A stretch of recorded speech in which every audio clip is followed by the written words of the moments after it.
So I think we will call the meeting to order at 6:03 on Monday, January 13th for the Woodbury Select Board. And the first item on the agenda is always to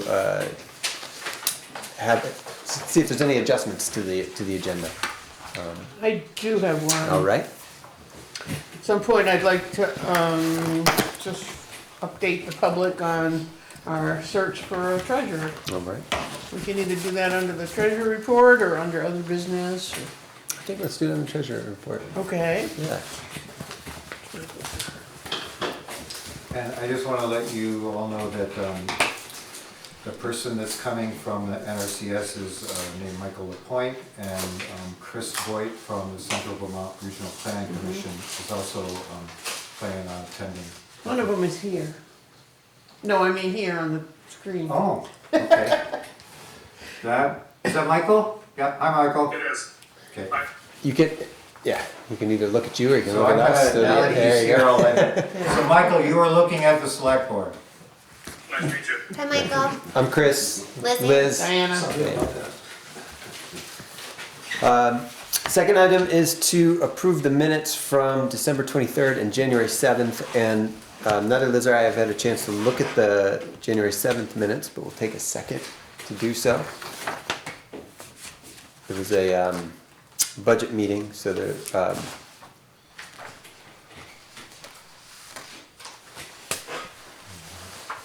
very general minutes. And these we did see, right? These we saw, yeah. The recording of that meeting will also be available online for people who want more details, right?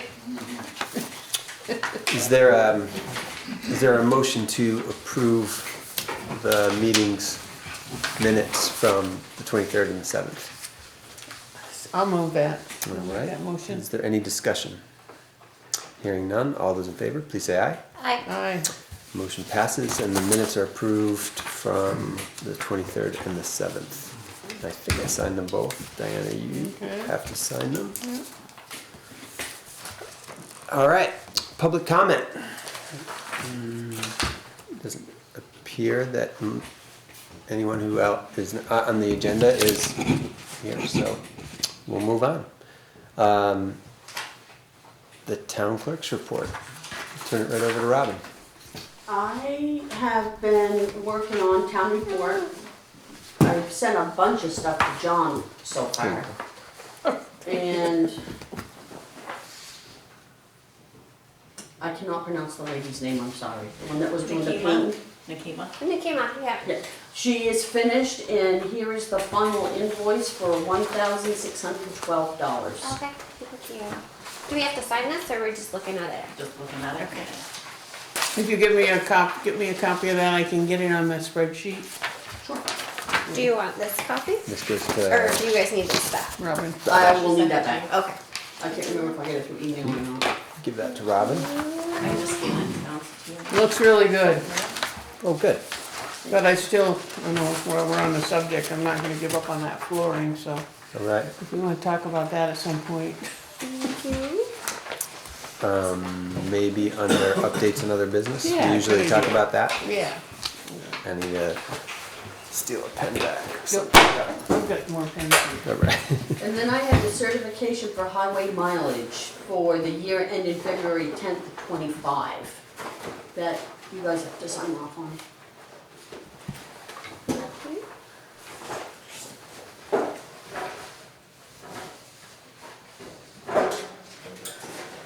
So can And you, we didn't do away with any roads or add any roads, it was the same as It years hasn't past. changed, right?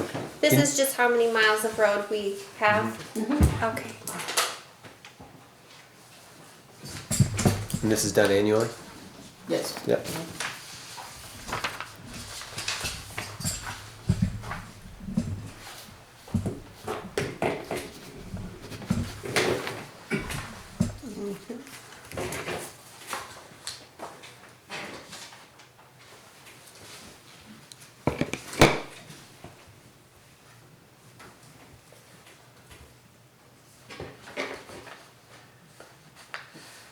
Robin, you can date it when you sign your part, Okay. okay? Oh, you need a chair, right? No, I think all three of them have to sign it. And when I got to the office this morning, there was a notice on my desk from the listers that says effective Wednesday, February 5th, 2025. They're gonna be in the office every Wednesday from 9 until 1. So we need to relook at the general fund listers. Hmm? We need to be accounting for that when we do the budget. We can't. Oh, you it's not mean finished. that'd be more? It's gonna be huge. Compared, They also It'll be more. sometimes work on Saturdays. But, it'll be more coming in 4 hours once a week. yeah. What was that date that they would be starting, Robin? February the 5th, Okay. And going to when indefinitely or that's the way I'm taking it, and they don't have an end date on it. There's gotcha? often been listers who just wanted things a little more regular so they could plan on it rather than just, you know, when one person wanted to go into the office. Well, hopefully March we'll have a third one, Right, yeah, hopefully. yeah. So you, Brandy, you're suggesting that when we look at the budget this evening, we'll have to go back and revisit the Yes. line item It's for, not gonna be just 3 or 4,000, it'll be more than that. Well, I okay. think we've got like 9,000 in there already. But, Well, we can talk about yeah, it during yeah, budget, right, budget. when we talk about the budget later, Part of that. some other meeting. As of right now, that's all I can think of, sorry. No reason to apologize, we got a lot to do. We can move right on to the treasurer's report.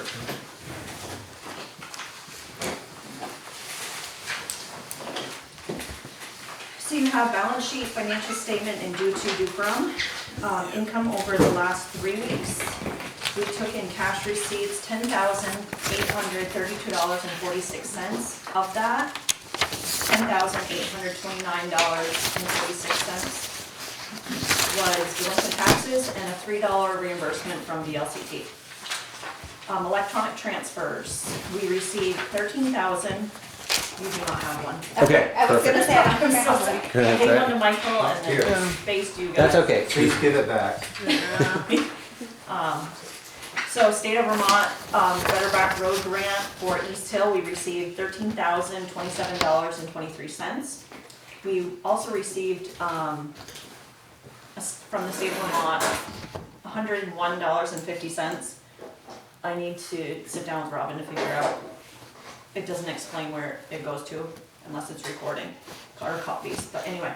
And then we received from the State of Vermont a cannabis local fee of $100. Did we ever find out what No. that's for? We have no idea. No, I haven't got an email back from them yet. But it came from the state of Vermont. Correct, so somebody applied and that was the fee to go toward the town. So that's why it's on the new budget as Alright. far as revenue. Payroll over the last 3 weeks, $16,367.82. AP, $48,347.23. I transferred 56,000 over the last 2 weeks from the money market into the checking. So on the agenda, so we can just eliminate the 190 because it was never raised in taxes. Oh, Great. So that was not an issue. bummer. So if do we want to hit on the budget right now or no? Okay. Yeah. Okay, any questions for me? I'm still, a little bit struggling with VLCT. They wanted me to pay in the last quarter for the fire department, and now they want me to pay in the first quarter, and they were dropped. We'll figure it out in the end. We'll give you your money back, and that's, so. But I thought the fire department wasn't gonna use them anymore. They're not. But they keep factoring in and calculating as if the fire department is still on there. And they keep saying, just pay what we give you, what we told you, and we'll refund you down the line. Oh. And it's not happening, so, We don't have that like great cash flow no. So, compared to them. I have to deal with that one still. And I may ask for backup from the select board. Our lift has been broken for the last 3 weeks. Really? The gentleman who services it has not been able to come out. I called twice, Mhm. left messages on the answering service. Mhm. Yeah, He's the one that saved us from having to get a new one, right? So he was a Yes. good one. Yeah. exactly, but it does not work. Mm. It's up, I can't get it down, and I can't even get to the panel because it's up, so the panels, the electric panel's down below, Oh. so, Mm. we have no lift. Mm. So you're hoping for maybe I don't wanna get penalized from the state if somebody shows up and our lift isn't working. But maybe if you could give him a call, I'll email you guys the telephone number tomorrow, I'll try again. But it's not like it's emphasized enough, and this guy knows what he's doing, and it's the cheaper rate. Where is he located? I think Barry, Oh, but even so, yeah. So there's no excuse. well, I don't know what his schedule is, but, other goodies. Yeah, and we'll discuss the budget, cause we're a little ways from finalizing it. Yeah, Mhm. we're gonna have to set another The meeting. grants are huge in the highway in order to raise the matches, and they need to be in there. So, Is the it's plan- still up in the air if we're gonna receive those grants, me and Michael. But I hate budgeting for a grant and we don't do it. And then that's why we're 50 some odd thousand last fiscal year in the hole for the highway, is because we didn't get those revenues because the grants didn't get hit. So that being said, you don't have the 14, you don't have the 28,000, boom, boom. It's your revenue and you don't get it. And So, there are some grants that are part of the fiscal year 25 or 26 that we have yet to even apply for, but it's anticipated. We will be applying, and it's anticipated that we would be rewarded those grants, but you never know. right. But if they aren't, and you don't put them in the budget and you get them, then, it's kind of And run over budget yeah, if you choose to do it's that. a hard place to be, but that's true. And is there the ability to take unspent, like if we have raised revenue in taxes for a grant that isn't done or isn't completed, is that able to be used as tax relief later? You were already negative in the hole. Right. You don't Randy have would that be the extra better fund, answer it to got that. eaten out. Yeah, but I mean, there's no problem using those funds for, in the event that we weren't in the hole, we could do No, that. because it's specific, so it's either within the highway or it's within the general fund. It's not its own fund that it just sits there, the money sits there. I see. So if you go, highway goes over on 5 item lines, it just gets sucked up. Got it. Michael, is the planning commission meeting on Monday? Next week? Maybe, I hope. Oh, okay. I'm just gonna, we just have to for schedule our meeting budget here? meeting, so probably Thursday this week would be better, and Monday next week. You're gone, right? Unless we do it down in the office. I'm out of town Thursday. Oh, okay. We I- are planning on meeting, but the planning commission is kind of falling apart, basically. So I don't know how many people will show up. Well, we've been doing our budget meetings down at the town office, so we could do that on Monday too. If Brandy was willing to work an extra night next week. We can't do it Tuesday night when it's open? Well, yeah, but we're getting awful close to the day when John wants our numbers. You need them, It's not me, it's the printer. yeah. Well, what? That was quick, John. So the printer wants them by the 23rd? That's the drop date. Well, that's a complete. It's gotta be before That's that, been but paginated, laid out, at the printer. requirement. Yeah. So that's not the date that just gives you time to clean everything up? No, that date that I sent around earlier was the 16th. Oh. Okay. And then Wednesday this week would be too late to do something like that. No, we only need a 24-hour notice for a special meeting. So, All right, well, we could talk about that maybe when we get to the Okay. budget. Okay. We'll put a note that we have to talk about budget, another budget meeting. Nope, not there.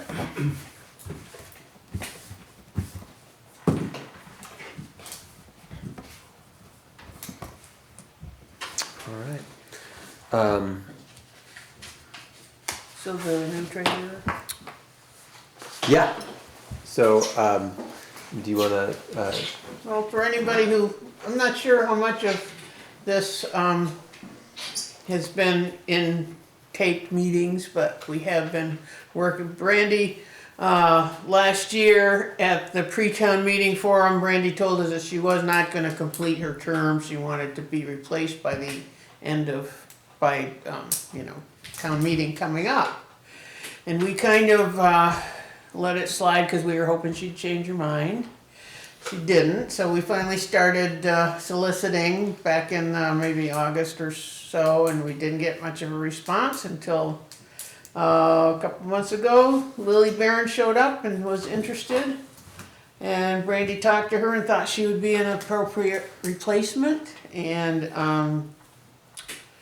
the board interviewed her a couple weeks ago and made an offer, and she accepted. So now we just have to decide. I mean, thank you for, and I didn't introduce you to everybody here, but I should have done that, but we'll do that later, I guess. We have to decide when to make the appointment. We don't want to have two treasurers, but we need to have, we're hoping that you'll be willing to appoint Brandy as an assistant treasurer, and that way she can stay on the payroll and have the same, the same duties as the treasurer. Is that cool with you? Yeah, Oh, good. yes, Okay. absolutely. It's gonna be a little different than that. Huh? Okay. I'm not gonna be her assistant. I will Okay. train her, but I'm not gonna be her assistant. So what would you, but you don't want to be a consultant, so what would you No. do? you'd like to stay in the treasurer position? No. Okay. No. Well, we have to set a set date of when she's gonna start, Right? but no, it'd be, when you get in office, her name is gonna be on everything Yeah. Yeah. to begin For sure. with. But I need to step back so I can get health insurance, so, yeah. But you did say you'd be Discuss. around to train for as long as necessary. Well, there's taking advantage of that situation a little bit.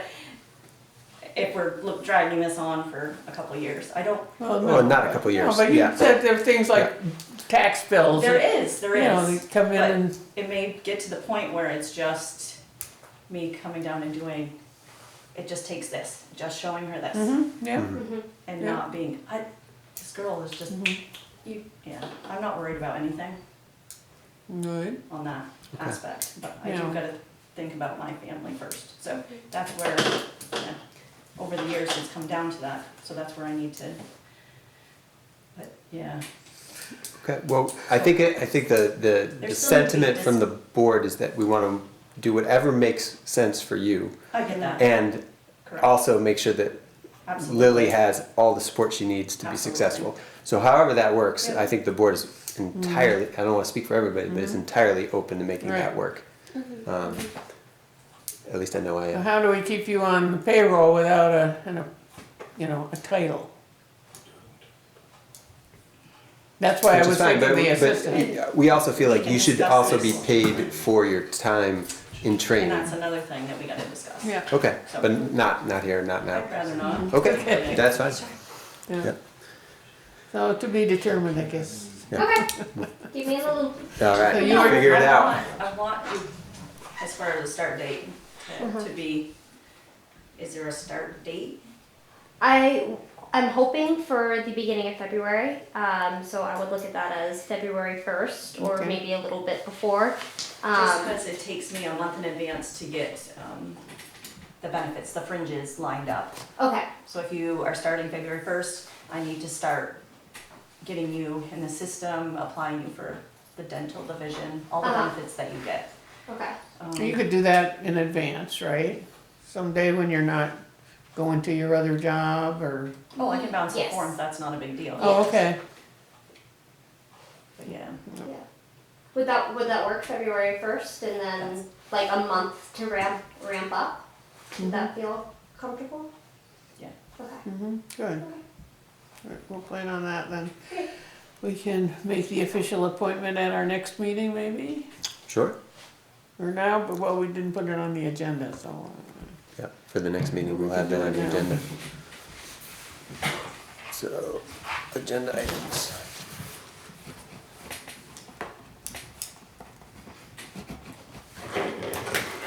Assuming she doesn't run away screaming after she sits through this meeting. No, I don't scare easy. Treasurer appointment. So at the next Regular meeting. regular meeting, Which is we on would the- appoint Lily treasurer effective February 1st. Is that correct, Brandy? Is that how you see it? Yep. And Lily? Okay, great. Okay. Anything else until, I know we have more budget stuff to do, but I think that's happening down at 7:25. I have one thing, but it has to do with the highway. Okay. And I talked to Alfie about this today. So we have a bill from CVC Paging. It's for the pagers, and we currently have 4 pagers on here. So I questioned. And Alfie stated that they don't use them, they have cell phones. Can we ditch the pages? It's $336 annually. You guys have good enough cell service to not need them? Well, I mean, the idea of the pagers is more for when I'm calling guys in the morning. Got it. Usually they're either by their home phone or their cell phone works. Yep. Yep. In my past career, we had pagers more freedom for the employee. He didn't have to sit by the phone wondering if we gotta go to work on the roads. They could go down street or whatever they had to do and still have the contact. But now with cell phones, we have that freedom. If they're going down street or if they're going outside in their yard, I can still reach them. So they're, So it sort of seems like a lot of money that we're spending for very little use. and your radios, you have radios for talking during the day? Well, To the each radio- other? All the vehicles have radios Yeah, in them. and that's what you do when you have to talk with each other when you're on the job or, Oh, yeah. okay. Yeah, if there's something broke down or something, Yeah, outside's or- having trouble, or- that's how yeah. the radios come into Okay. play. But the pagers are more for being abroad, being out and about, being wherever. But the cell phone is sort of, in my opinion, taking that place. Okay. So Your it phone must seems work better than like, mine. Your phone must work better than mine. But well, I mean, I'm just talking the time that it needs to be. Once they're into work, we have the CB radios, we have contact, but it's more for at 3 in the morning when I'm calling them to come into work. That's when they're gonna be home near Wi-Fi, I presume, Okay. and their phones don't work. But I just think when Brandy brought it up, we only have 3 employees, we have 4 pagers that we're paying for. And then I was like, well, I have 3 of them on the desk right now, they're broken, they don't work. They need to go, you have to send them in and it takes 2 weeks to get them repaired. And if they're any good, if they repairable, send them back, but it's just, I feel like it's something that we're not using, that we're spending money for. So I'm with Brandy on this one and let it go. We just have to cancel the contract and send the Send back pages the back papers, to right. them. And I can do that piece. Great. I'll just snag them and put them in a box and, So it's a way to save, if it's $300 a quarter, right? So that's $1,200 a year. oh no, this is for the whole year. Oh, that's for a year. It's just a year, yeah, but still. But the But ones it's- you have now that are broken, those are part of the 4 that Yes. we're paying for? Okay, Yeah. so, good timing. Yeah. I would say get rid of them unless you have Yeah, sounds, any. makes Agreed. sense to me. I mean, you don't have I problems don't- using your own cell I don't think we phone. need a motion for that. I think that's. Nobody's asking for a town cell phone account or No, payment towards their cell phones or anything, okay. no, my phone is available, as everybody knows, they know how to get a hold of me. So, yeah, nobody's crying for that Okay. at all, no. Thanks, Brandy. Alfie, the road commissioners report. Not a lot to report. We've had a lot of snow. We've been out a lot, using our sand pile pretty regularly. Last week we had quite a few breakdowns. The new truck went in on a wrecker to the shop because it had an exhaust system problem. It was electrical. Turns out it was a recall on this system, so there was a couple of sensors that wasn't telling the computer how to act, and so we got it back today, and it's all back in service. But it threw us off for 2 or 3 days. I mean, you take a 10-wheeler out of our fleet, that really puts a hurting on us. Yeah. And then we're still having trouble with the 1-ton. Lately, it's been hoses, a lot of hydraulic hoses. Remind me what year the 1 ton is? That's the one we got off Classic Auto. Yeah, it's a 2017. Is that the low pro or is that the 550? It's a 550. Thank you. And that's normally has That's what we salt. bought used last year. Salt, yeah. That's, It's that's, lived its whole life in salt. Yeah. Hardwick had it, and that's what they used it for, was salt. got it. And now we're doing the same, so it's seeing a lot of 17, corrosion. 2017. But I think we fixed the last hose today, I think. The what? The last hose, it's hydraulic Oh, hose. and then, You don't know when they're gonna go, you just don't, it's a lot of pressure, and when there's a weak spot, it finds it, so. So that's what we've been dealing with. Something on the hydraulic hoses that I want to bring up is that, and I got a lot of looking at to do, but there's a machine that you can buy that we could make our own hoses. Right now, if we have a hose go down, there it blows, we have to take it off, take it to a parts store and get it rebuilt. Well, if this happens on Sunday, we're done. We can't get it fixed. If we had this machine in the shop, we could fix it. A lot of times we could fix it right on the road really? because it runs off of the air compressor on the truck. And we'd have a stock of fittings and the pipe. So that's something I wanna talk about and think about. It's a pretty good chunk of money. How much? I'd have to. 1,000, 10,000, I think you could get set up for 5 5,000? 5 or 6,000. So it's a hit, but but when we're buying, say, like we bought a hose that was 6 feet long, it's $150. So on a truck, there's probably 500 feet of hose on each truck. There's a lot of hoses. So over the time, you would pay that back very quickly. Plus have the convenience of being able to fix it yourself on a Sunday or at 4 o'clock at night when the parts stores are closed, we can get back up and running. So nothing to decide tonight. I want to do much more research, but I just want to put that out there for discussion and food for thought, because that's, I see us losing a lot of hoses, and a lot of times it's at the least convenient time. And then it takes a man to run to the parts store to get it, and then the guy's just waiting for the part in order to get back up and running. It's just, if we could do it, we'd do it all in one, Yeah. if we had our own machine, so. Do any of the other towns around here have those? that you Callis know? has one. They do? I bought it for Callis. Yeah. I'm sure Hardwick probably has their own set up.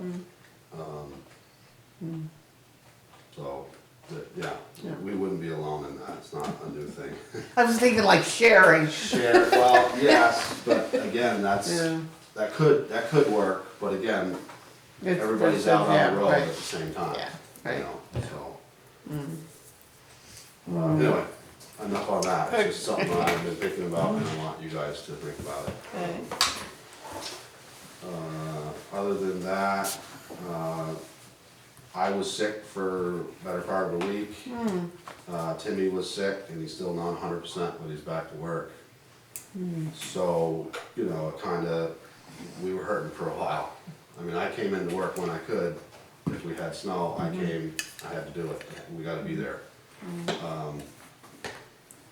And so, that's just things that has happened between now and the last time we've met. So I'm just enlightening you with that.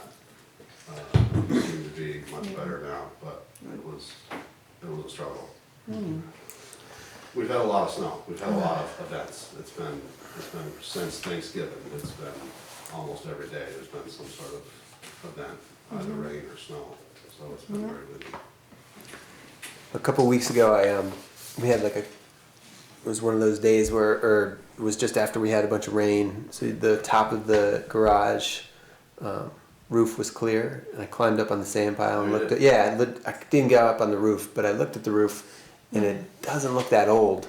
So maybe that leak that you're in the garage, I know that we talked about repairs, Yeah. roof repairs, it might be, we might be able to repair it rather than replace the roof. But it's gonna take better weather to look at that. To really For- assess it, right? Yeah, No, I agree, and that's why I didn't wanna push on a brand new roof, because it needs to be evaluated first. yeah. I know nothing about it, I don't know the age of it, I don't know. Yeah, like I said, from the sand pile, it looks newish, Yeah. so. So maybe it's just one of those few spots, there's a screw missing, or Yep. there's a chunk taken out of it, Yeah. or, Is it near the, we don't have to talk about this in detail, but is it near the chimney, or like one of the penetrations? no, No. it's more towards the middle of the building, towards the front where the doors are. Okay. So, yeah, let's stay tuned on that one. And, we're gonna get another warm up, and the roof will clear, so. Yeah, and probably leak We're not done even with more. it. Thanks. Question. Yeah. December 23rd, when I wasn't here, you talked about the new truck that he's looking at in New Hampshire. Yeah. I have questions. Where, if that truck needs to have work done to it, where will it be done? Does it have to go to New Hampshire every time it needs to have work done to it? No, No. no, if it's a Freightliner, it would go to Charlie Boys, same as it does now. Okay. Western Star, same thing.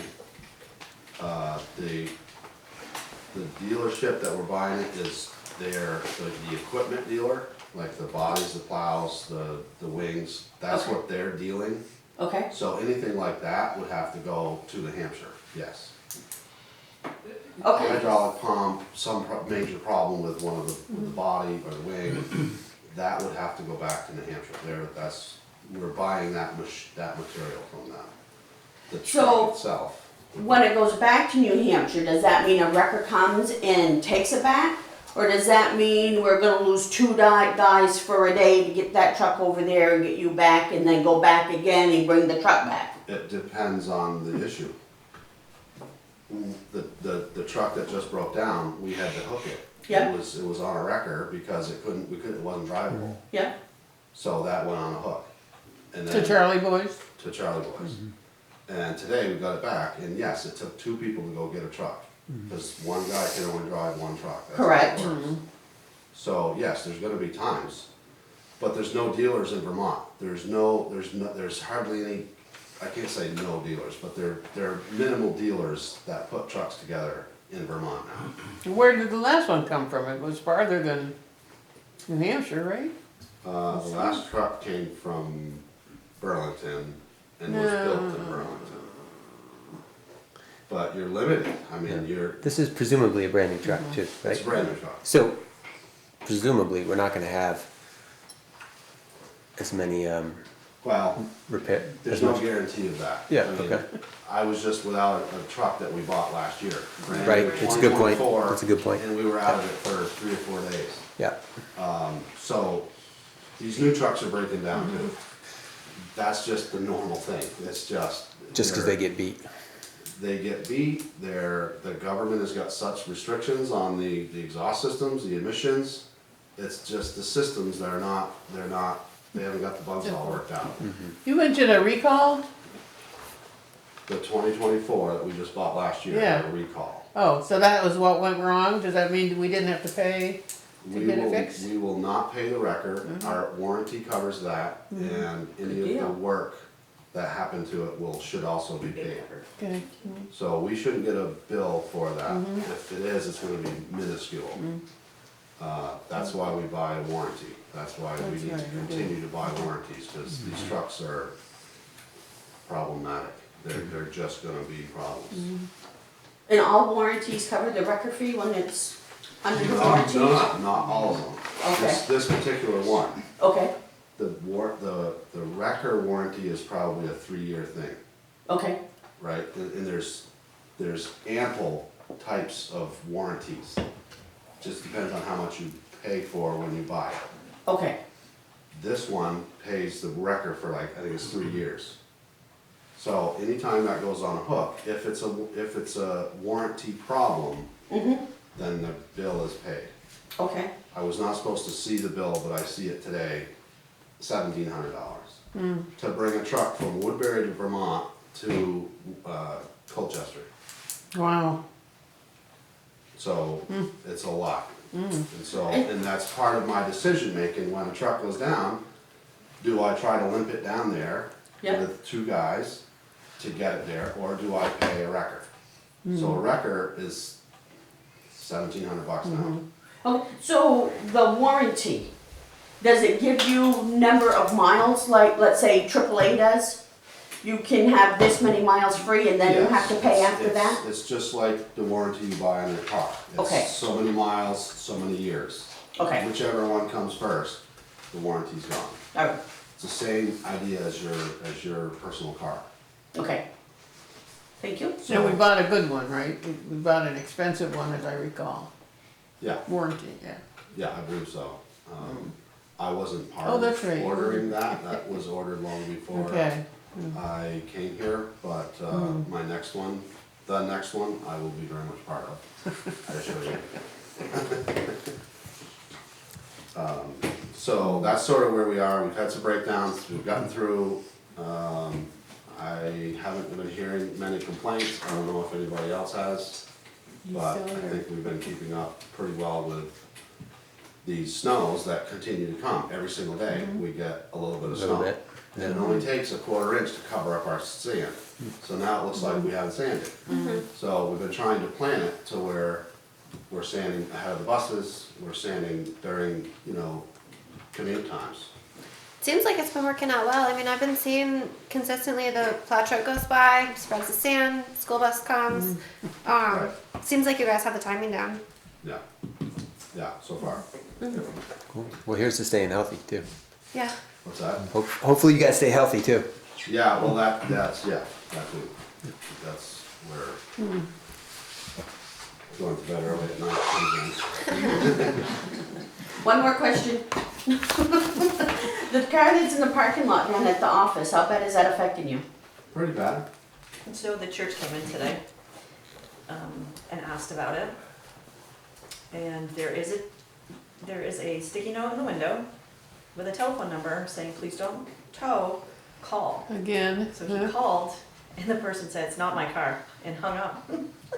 Ah, So I have, So, I think Deputy Hart, he's doing routine on Wednesday up here in Woodbury, so he is coming to check it out. Who's that? Our Washington County Oh, Sheriff. okay. How Oh. long has the car been there?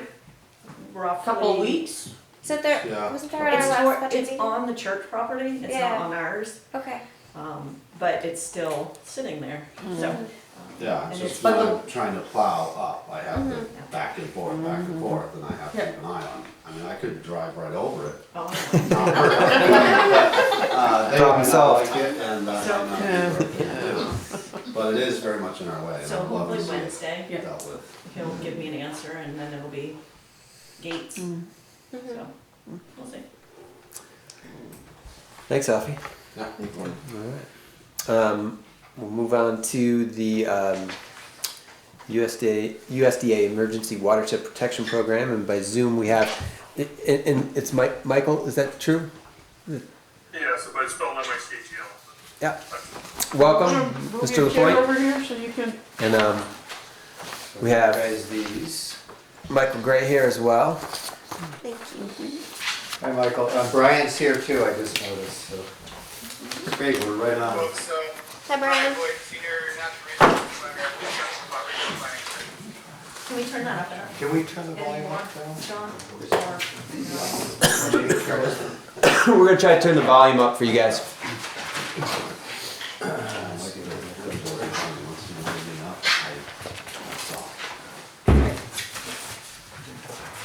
So, You drop this.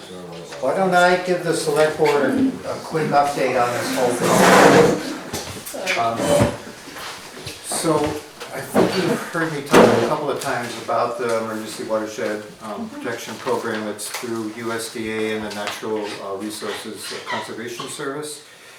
It was last summer, there were a number of sites that were designated by the Planning Commission, basically by me, through a front porch forum inquiry and just from knowledge of the roads a bit.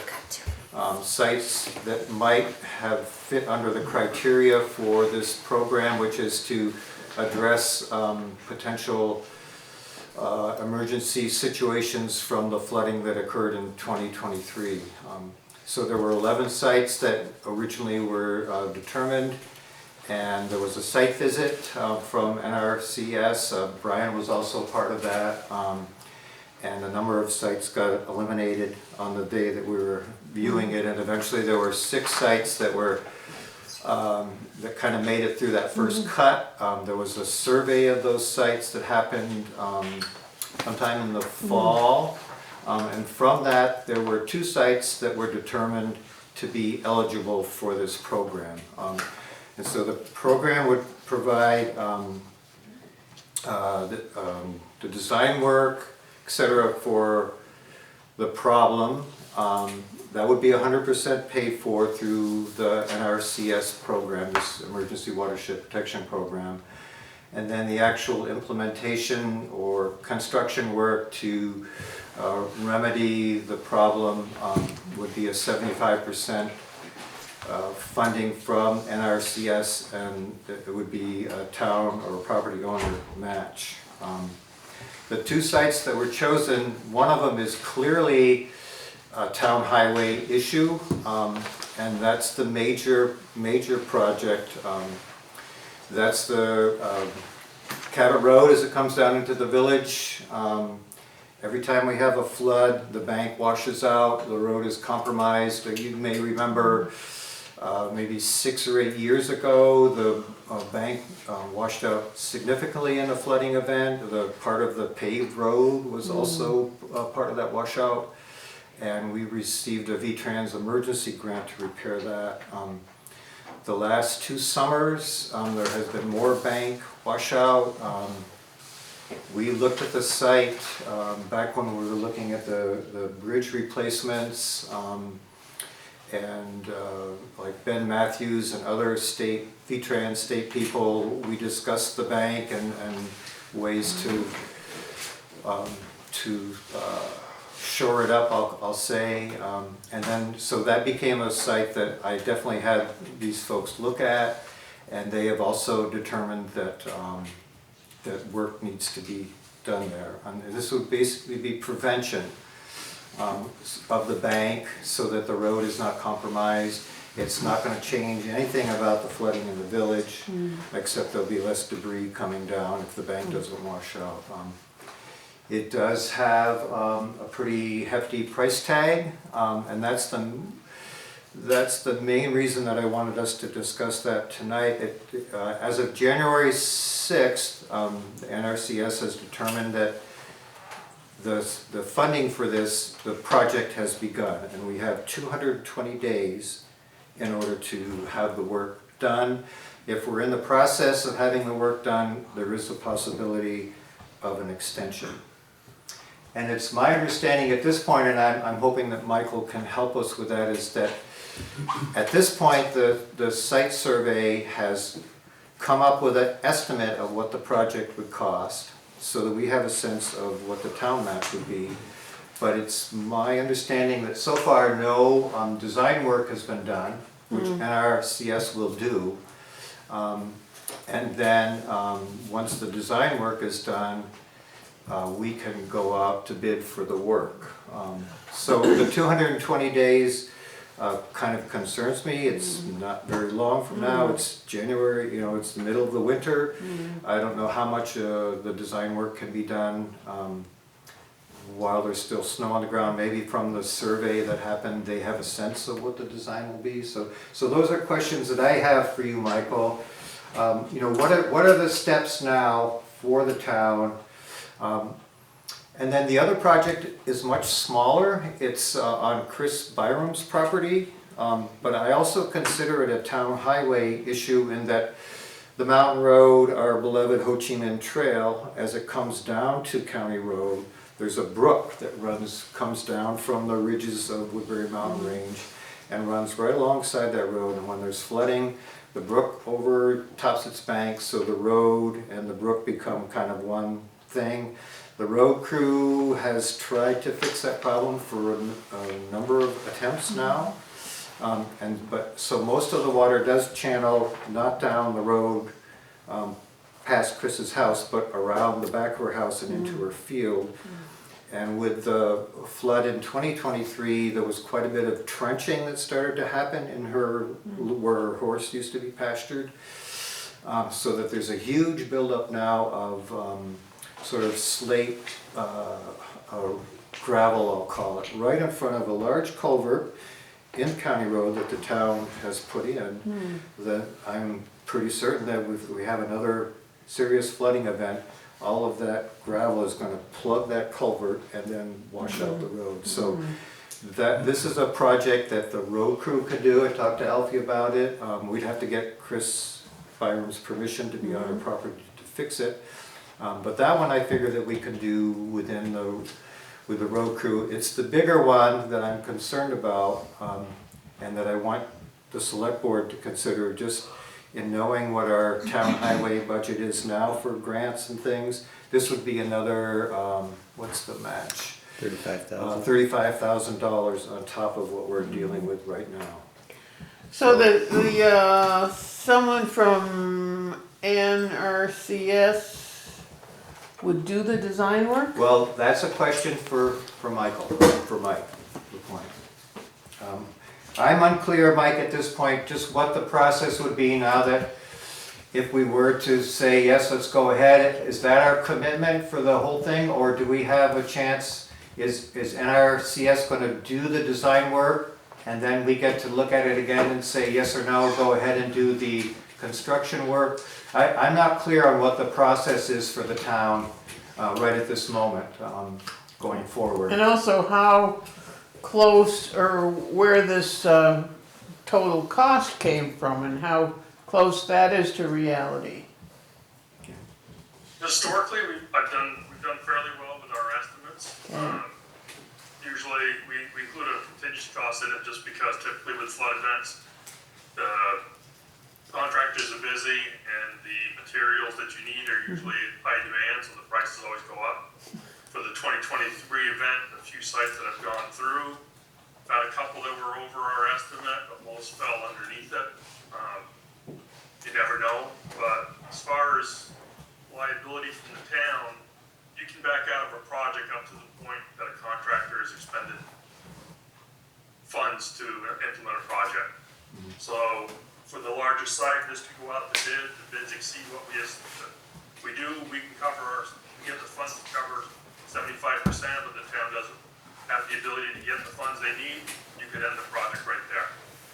So it doesn't obligate you to move it to the end. And you can do one project and not do the other. It's not, the town can choose which projects they want to move forward with. The smaller project, which Brian said you could do with town forces, is what we call force account.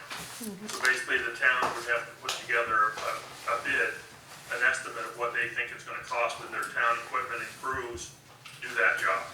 And then we take a look at it. If it's below our bid, we're all good. If it's above our bid, and we think the bid's reasonable, or our estimate, we'll ask for the additional funds to cover 75% of what your staff thinks it's going to cost to do the work. The original cost estimate was based on Ally Book's site visit, which is DSRs. We look at the scope of it, we use the LiDAR to see what the height of the banks are, when you do estimates for riprap, and basically that's where that estimate came from. NRCS does plan on doing most of the design work for the 2024 event. 2023 was the first time we required sponsors to contract engineering, and my personal opinion is it was a fiasco overall. Some towns went out 6 times for bids and couldn't get a bid for engineering services.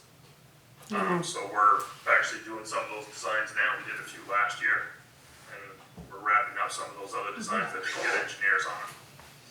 But we do plan on doing it. There's no cost associated with the sponsor, but our funding basically comes in 2 pools. One is what we call technical assistance funds. The other is financial assistance funds. The financial assistance pays for construction. The technical assistance pays for our salaries that are working on EWP, and it also reimburses the sponsors' administrative and technical expenses. With this one, if we do the design, you really don't have any technical expenses to go with it, so it would be grant administration. And I know Brian and the Central Vermont Regional Planning Commission's on board. I don't know if it's through the MTAP program or not, but if it's through the MTAP program, the state pays for their services, right, Brian? It does, but this, to my knowledge, there's not funding in the MTAP program to help administer this. So ideally, we would look at using some of the remaining technical assistance funds, and then also using our both the town dues and or our municipal planning funding that we get from the state to help administer the program. Okay, I'd have to figure out, I'd talk to a grant management specialist to see how, if you guys could bill the town for your administrative expenses and then they'd be reimbursed through the program. I'll have to talk to a grant management specialist to see how that works. Could someone sort of describe the project? I know there's a bank and it's steep and there's already a lot of riprap on it, and I think I read somewhere about some, Brief description right there. some, cement wall or something like that going in there? Well, it's like I said, I haven't seen the sites, but basically it looked like there was some bedrock along that reach through there. If there is, what we plan is to put a pin concrete sill, which basically puts the riprap on the batter, helps keep it in there. Rock doesn't like to stay on top of bedrock most of the time. If there's no bedrock, we'll dig a key down into the channel to anchor the riprap blanket that gets installed. But it's basically, the estimate was to do 2 75-foot sections. I haven't seen the designs. We had 2 crews from the state of Indiana come out from NRCS, most of the surveys for the 2024 event. So they're working on generating the topographic maps now. I haven't seen it. I'm not involved in that portion of the work right now. But the Indiana crews are working on the designs of I think we have 50 eligible projects in the state for July 2024. And so, going back to Michael's original question, I think, is when would we be likely to see a design for specifically that Cabot Road project? We're hoping to have the preliminary designs by early spring, so March, early April, so that they can be out to bid, and by the time we get allowed to be in the streams in June or July, it's still ready to go, you know, for construction. And it's But like I said, I don't know what the timeline is. I'm not involved in that piece, because I don't know what they're working on. So, But Chris, I know our goal is to have most of these designs done by end of March, early April.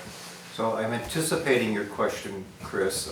So with the 220 days, which will end August 14th, if we have a design by whenever. Can I stop you right there?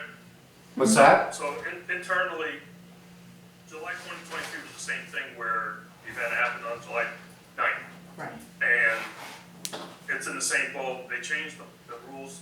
The 220 is a policy rule. That's Yeah. there, but they modified our policy a couple years ago, and the state conservationist, which is Travis Thomason for Vermont, has the ability to do a waiver when we create the agreements. So we'll probably use October 31st, or middle of November for the proposed end date for most of the projects. Okay, nice. He'll, yeah, I can take a look here at the exact date. He could actually grant an extension when we create the agreement to January 10th, 2026. But I'd rather just try to make it in this construction season if we can. Because then we end up with winter shutdown and you've got other issues that can arise from that. So the 220 days there, but we're actually, when we create the agreements for these projects, we're gonna be looking at over 220 days. Like, we're gonna be looking for a term, you know, a period of performance that ends at the end of October, November, somewhere in there. Okay, well, that We'll have definitely, to discuss what the projects are and what we're looking at. And then can I ask a quick question about, so the design work comes in March, April, it goes out to bid, and suppose that we don't, and I'm not sure, suppose we're not in a position, or no contractor is in a position to submit bids for the project, does that qualify us for an extension on this? Yes, Okay. as long as the town can show they're moving forward towards repairs, they'll usually grant the extensions. One of the questions Michael asked was just put it on a hold until 2027, that wouldn't get approved. Because at that point, they're gonna question whether or not it's an emergency, the town's willing to wait 3 years to do the repair. Yeah. Because the EMP program is supposed to mitigate an imminent threat, which means if we have another storm event, watershed, what we call a watershed event, like the July 10th storms, the road would actually be damaged, which is the problem, we're just getting protected. So it makes it hard to say it's an imminent threat if the town itself is willing to wait 3 years before they implement a repair. Right. So how long could the extension be for if we did need an extension? It's hard for me to say right now because anything past January 10th, 2026 goes to Washington. And we have a new chief of the watershed operations and he granted our extensions that we submitted last year, which was until October, anywhere from August to the end of October of this year, 2024. They approved it. The previous chief would cap them out 120 days. So we put in extensions in December, and in April we were doing another extension because we can't work in the winter in Vermont. So they won't do more than a year. That's right in the agreement language. You'd have to have really compelling reasons for two sites like this to need another year's worth of an extension. So is this a section of the bank I'm picturing that's already heavily ripraped? I know there's some rock on it, but I haven't been on the site, so I don't know. And also, is there a guardrail along that section? oh yeah, all the way up. And also, another question is, would the road have to be closed during I do not construction? know, that'll depend That- on what the final fix or proposed repair is and how it impacts the bank. It's potential that part of it might have to be closed. The last time we had to, when the actual pavement washed out and we had V-Trans come and do the emergency repair, one lane was open. Oh, So, one lane was closed Yeah. anyway because of the washout. And the work was able to continue with one lane open. But I think ultimately it's their discretion of the heavy weight of the trucks, where they're doing the work, where the work's gonna be done. Yeah, and you got the brook, Contractor. you got the brook at the bottom of that, so Yeah. you gotta also work with streams alterations to Yeah. have a permit to work in that water. so what do you think, Alfie? I think it's worthwhile project if we can, the biggest hang up is the $35,000 town share. Yeah. That's gonna be the hard part for us. Being that we haven't budgeted for it, and I haven't seen the budget numbers complete yet, but we're probably pushing it. I don't know if any of the FEMA money would help with that. Skip's got his hand raised. Yeah. So we've got a couple of gentlemen here that have some knowledge of town business, so they might be helpful. Can you guys hear them? Could you hear Alfie just now? Yes. You could, okay, good. Great.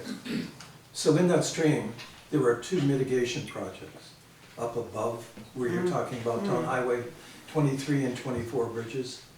So in that document I handed out, FEMA has obligated funds to replace those bridges as mitigation projects. So they're about 400 and, let me put my glasses on here just to get you the correct numbers. One of them is $414,000 and the other one is $491,000. That money has been obligated by FEMA. In other words, once they cut a check, that's gonna go directly to the town treasurer. But that is after the project is done? And No. No, okay. So the project is obligated. And I can get into a little bit in more detail during my presentation. Suffice to say, we'll get close to $1 million to replace those two bridges. Oh, Once funds are obligated, FEMA doesn't take them back. So the town will have X number of dollars in mitigation funds. So if we can somehow swing this project as a mitigation project, then FEMA would be okay to utilize any excess funds for this project. And I don't know how much the replacement of the two bridges will be. Don't know, I don't expect it will be close to $1 million. well, we should know that within a few weeks, within like 2 weeks, right? Yeah, So we're, Bids are right, gonna come should in. be going out to bid any day It's now. gone out, I think. Is it gone out? Yeah. Okay. so I think the 27th is the day we're supposed to open the bids. I read some of the correspondences that it would cost about $250,000 for each bridge. So potentially there could be $400,000 floating around Woodbury. Whoa. So, Potentially. yeah, and I don't know, and I don't know that, I see 2 trucks coming. So that's another part of it. What you can use these monies for. It's not for a new truck. No. So whereabouts on the Cabot Road is this though? Is it the one across from? Behind Rathburns. Right, yeah, right above Ronnie's, that Oh, will so it's stretch up. not across from the cemetery where No. there should be, okay. No. It's- So- And there are washouts that are still in the bank right now from last summer. And it's not where it was riprap, there are different sites all the way down. There's 2 sites that they've designated in their survey that are compromised right at the moment. But not enough to endanger the road. So, Michael, I'm just thinking of from what Skip said, do you think this would qualify as a mitigation project? I don't know enough about the FEMA. Okay, all right, I understand that. Yeah, okay. They've changed how they're defining things. 2023 is the first time I've ever seen them do work on roads that weren't actually damaged by a storm event. Because typically that was the cutoff point between NRCS, CWP, and FEMA was if the road surface is damaged, it's a FEMA project. If it's not, it's just a protection, and it falls to NRCS, CWP. Okay. But in 2023, they did do some repairs on roads that weren't actually damaged. I don't really know what their guidelines are anymore.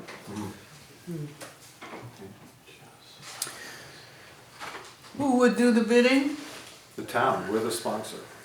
So we have to go out and. Yes, and CDRPC would help us with those bids. That's Okay. my understanding, Brian. So somebody would, they'd write up the specifications. But I would Design be and stuff. probably working with somebody from CDRPC. Okay, great. on this project. Yeah, and just so you all know, we helped both Middlesex and Marshfield in the FY23 version of the program. So we have experience with the program. We have bid documents and other things that we can use, changing, of course, the names and dates and places. But so we have materials that we can make use of to support the town. Nice. And how long does the select board have to make a decision on this project with the grant agreement? Do we need to sign the grant agreement before the design work is done, or do we need to indicate that we're still wanting to go forward with this, even though we have the option of dropping out once we get the design costs? So, entering to the agreement is how we obligate funds to a project, it'll lock Okay. the funds for those projects when we sign the agreement. And also, your administrative time of dealing with things isn't reimbursable until the agreement's executed. So any time that's before the agreement's executed, it's not reimbursable. Okay. And we can only, we're not like FEMA that we reimburse after the fact. Okay, We have to have an agreement in place to be able to reimburse something. okay. The sooner it's done, the better, because it does take time to process and get everything done. And I think it would push everything back if you wait, and if there's any issues with anything on the documents, you're pushing everything back. If we have to keep going back and getting new documents. Like I said, that we had 2 sponsors from 2023 that went all the way through design. One of them went to bid, another one was just getting ready to go to bid, and they decided to terminate the agreements. So- The only thing they have to do is submit a letter requesting termination and then submit some final reports to close the grant out. So if the select board wanted to take a couple of weeks until their next meeting to kind of let this percolate, I know right now they're very heavily involved in the FY '26 budget work. Would that jeopardize this? They don't need to make a decision tonight, I guess is what I'm asking. No, they don't. Okay. We didn't set a deadline typically. We set a deadline just because a lot of times towns will just keep dragging their feet. And we've had some where it's gone to 180 days before they submit their grant applications. Because of the timeline right now, we didn't set a deadline for returning documents. But we will reach a point where we're gonna set a deadline that you've got 30 days to submit it, or the funds go away. But you do have time to think about it. But like I said, it doesn't obligate the town to anything until a contractor's actually spent some funds. Good information. Let's do it. Yeah. Well, Thanks, guys. You're welcome to hang out. Are there any other questions from we want folks to here?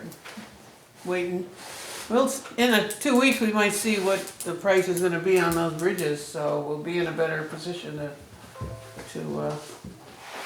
talk about matching funds.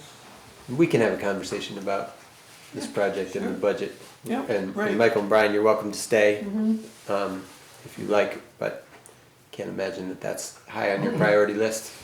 As much as I'd like to, I think dinner might be calling my name, so. Nice. Fair enough.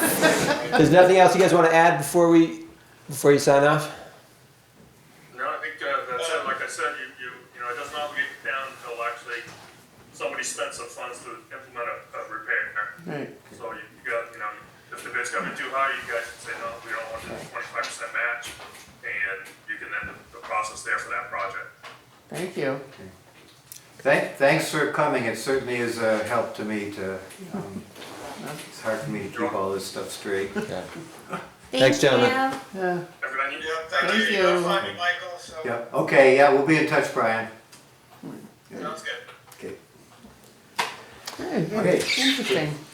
Yeah, it's an opportunity, but there's a lot of, it costs money and So Skip, can I ask a question to your point, that we could maybe go ahead with this project without having to raise $35,000 in revenue.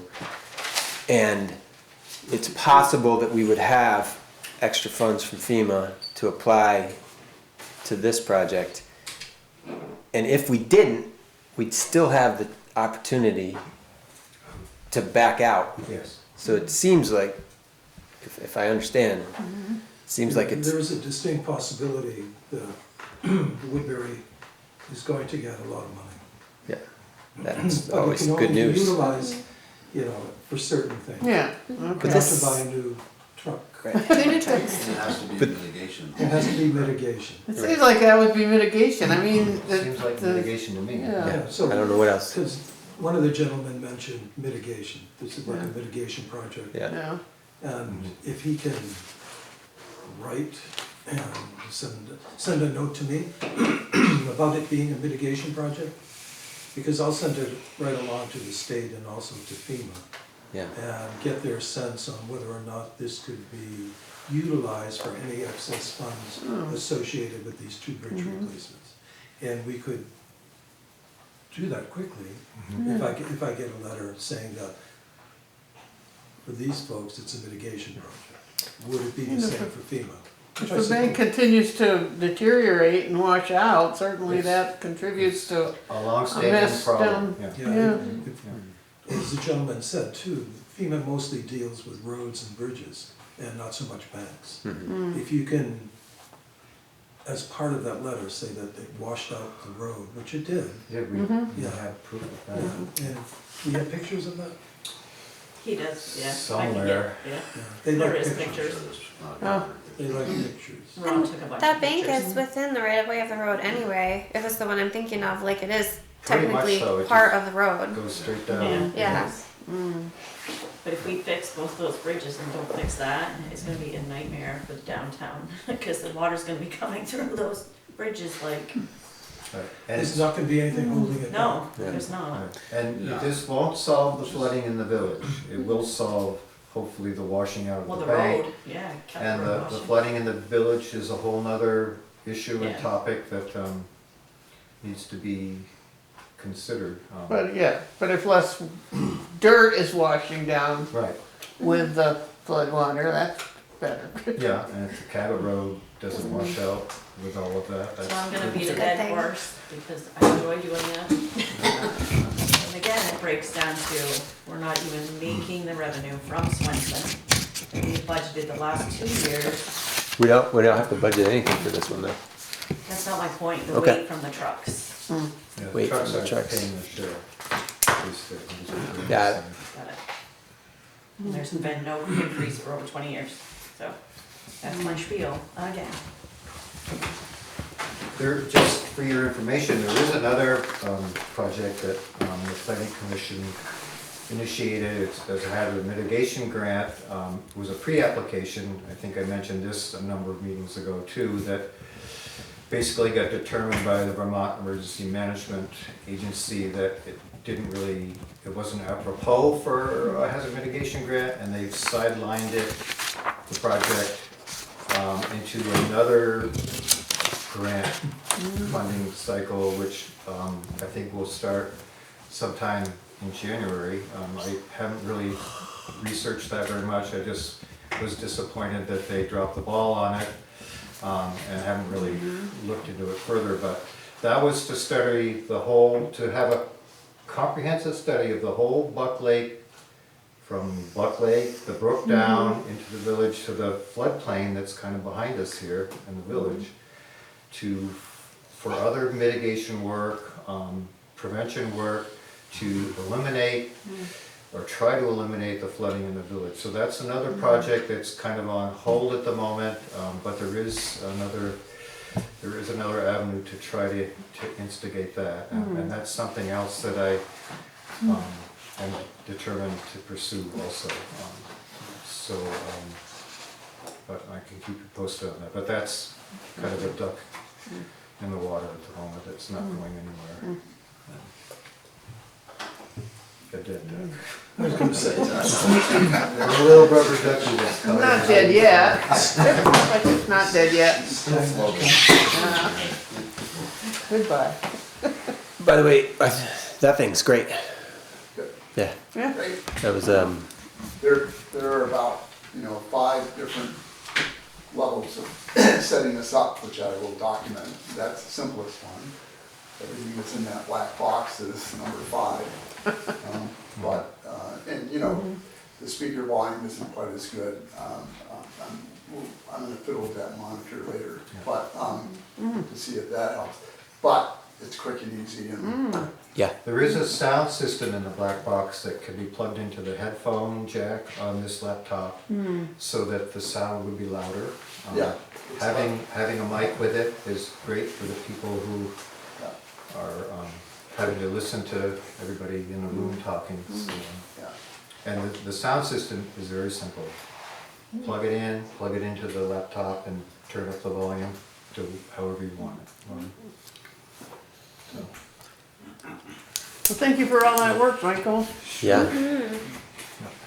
Hope it'll come to something. seems like a good opportunity. It does seem like a good opportunity, but it's an expensive opportunity too, so. Maybe not. But Maybe maybe we not. can get one, maybe we can get Yeah. one bidder to do a Well, bridges they're there. and the bank. Well, we'll see. Moving on to the recovery officer's report. Skip. So earlier I handed out the disaster recovery report document, and this is gonna be in the town report.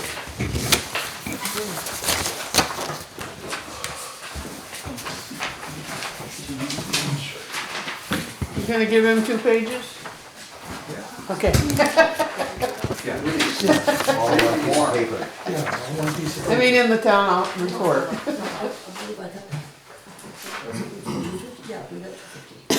Well, So this is a year-end report, and it's hopefully self-explanatory. The first part is for the 2023 disaster.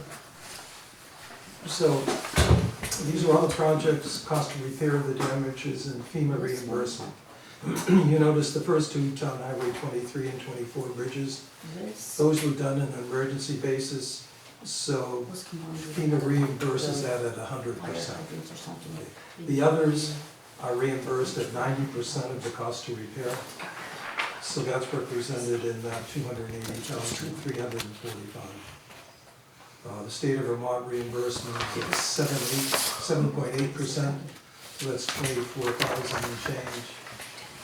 Reimbursement total is about 304,000, and the final cost to the town of Woodbury to repair is $6,852.84. I apologize, Skip. I've lost track here. This is in the first table. Okay, yeah, Yep. So the cost to repair damage, Got the it. first 2 Yeah, are yeah. 100% because they were Got emergency repairs. The remainder are at 90% from FEMA. It used to be 75%, but the magnitude of the damages for the 2023 flood crossed a threshold, and instead of being reimbursed at 75%, it's being reimbursed at 90%. So a 90% reimbursement, 280,000 represents that. State of Vermont reimbursement now is at 7.8%, so that's about a little bit over 24,000. And reimbursement total is 304,000 and change. Final cost to Woodbury is $6,852. the bridges had to be redone after this year's flooding? Did they? No, I mean 24 flooding? Yes.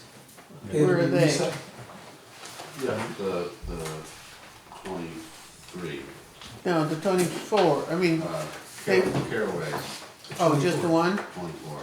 Town Highway 24. Okay, The lower bridge didn't need much work okay. this year, luckily. Okay, the next paragraph, Woodbury received $228,474.32 from FEMA in 2024. So in 2025, we can expect another 51,000 from FEMA, and 24,296 from the state. They're a little bit tardy in their reimbursements to us. I'm sorry, where's that 51,000? The first Oh, paragraph. okay, underneath the received, first we table. received 21.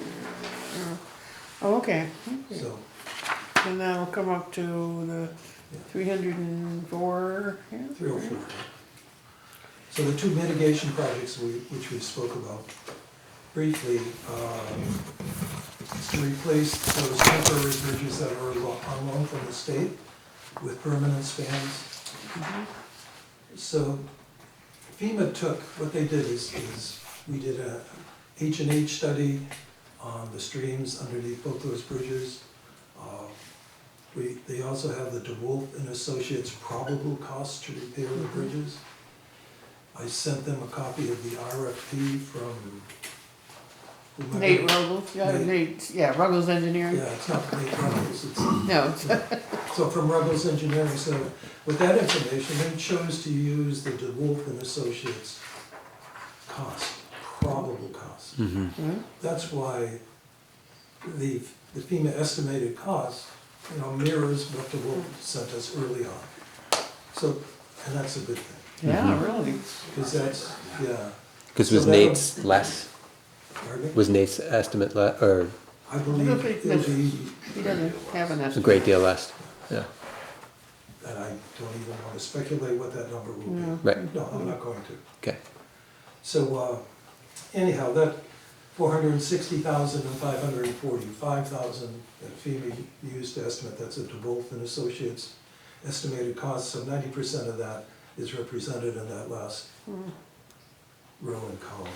State of Vermont, reimbursement is at 7.8% again. So the state and FEMA estimated reimbursement is that number, which to me is just staggering. Yeah. Yeah. And that's 980. obligated. These are obligated, right? These funds are obligated. That's great. They're sitting in our queue, Yeah. In our queue. well, it's called a grants Yeah, manager yeah. queue Sure. from FEMA, so I'll accept the state. The state's pretty cagey. They wait till the FEMA funds come across, and then they will pay.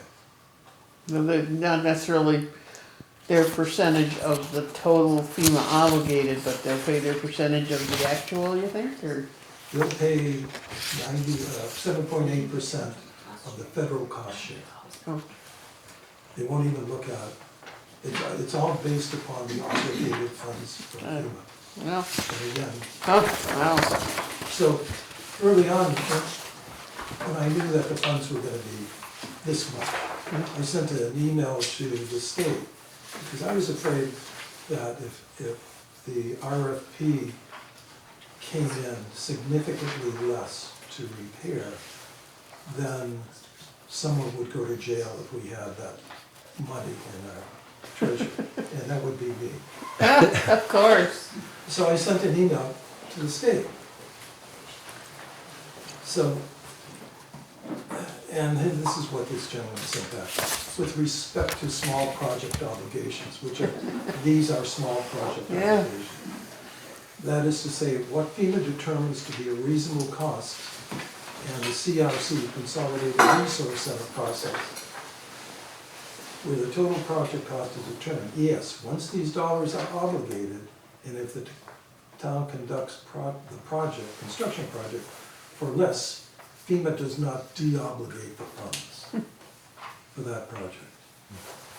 So, and the last sentence is in this paragraph, FEMA does not look back on an obligated small project amount, so a sub-recipient, which would be the town of Woodbury, would be able to keep the federal share money that was unspent on the project and apply it to other hazard mitigation or resilience efforts. So the key, Cool. that's the key sentence, we can keep it. Yeah, really. But it has to be utilized for hazard mitigation or resilience, so. Right, so we could do other You repairs. can't buy a truck. No, no. But we could fix other repairs. Oh, sure, yeah. Yeah, we had talked about something on County Road. Yeah, some of those big culverts you wanted to replace and. Yeah, would the Right, culvert yeah. work? Yes. Be, Oh, sure. that would be considered mitigation work, right? Yeah. Absolutely, yeah. Yeah. Oh, that'd be great. So anyhow, I put a footnote in, I was nosing around FEMA's websites. So FEMA has obligated a total, this was as of 2 weeks ago, 124 million and change for this disaster that happened in 2023. Wow. So that's how much Vermont has received. But wait, there's more. For the most recent disaster, this project has just kicked off and we have now our 5th project manager from FEMA. And so we're trying to work through that. So with that, believe it or not, for a project, this total project, which is $107,748, it's gonna cost the town more to to do that work. Because the federal cost share now is at 75%. Oh, And the state of Vermont reimbursement, however, is at 12.5%. but the work's already been done, right? Yes, it's all done, all the documents are in FEMA's project manager. So the FEMA estimated repair cost is based on actual? The information that Danielle and I put together is based on actual labor, materials, and equipment rentals. Okay. And where is this in that whole? It's at the Consolidated Resource Center. Yep, I'm In familiar. Puerto Rico. Yep, Okay. correct. I don't know if they got their power back yet. I'm hoping so. All right. And then remind me, what's the next step? It comes out of the resource center? Yeah, and then it goes through the historical group to make sure we're not doing anything to buildings that are on the historical register. Then it goes to the mitigation folks for the 406 study. But it's about halfway through, if I remember right, that snake chart. As soon as it gets out of CRC, it begins to accelerate, Okay. but you have to watch it. Yeah. Because they have a culvert replacement that's in the historic group. And I don't know why it's sitting in, they do analysis to see if something happened to the school, that we were making sure that we did it per specification because it's on the historic register. So I don't know how they can determine that a culvert has anything to do with an historical register. So anyhow, it just boggles your minds sometimes. So FEMA has received all the documents to move forward with this, and today the FEMA project manager emailed Danielle and I 3 times today. So anyhow, that's where it is, and fourth quarter 2025, we could see these funds, because the magnitude of that July 2024 flood just didn't reach the epic proportions of 2023. So anyhow, and naturally thank Danielle, Brandy, Robin, and Alfie for their time, because they're always available to us. Yes, Steve. Oh, I can't do that. Yeah, no, of course. So as I understand it, with the exception of the 2 bridges, all the work has been completed. Yes. So there's funds incoming from 2023 totaling about 75,000, and then for 2024, about 94. We've already paid, the town has already paid for and completed the work. Where will that money be applied when it comes in? Toward future, okay, yeah. So we still have outstanding, so for 23, we still have $55,893.22 to collect. Out of 24, we have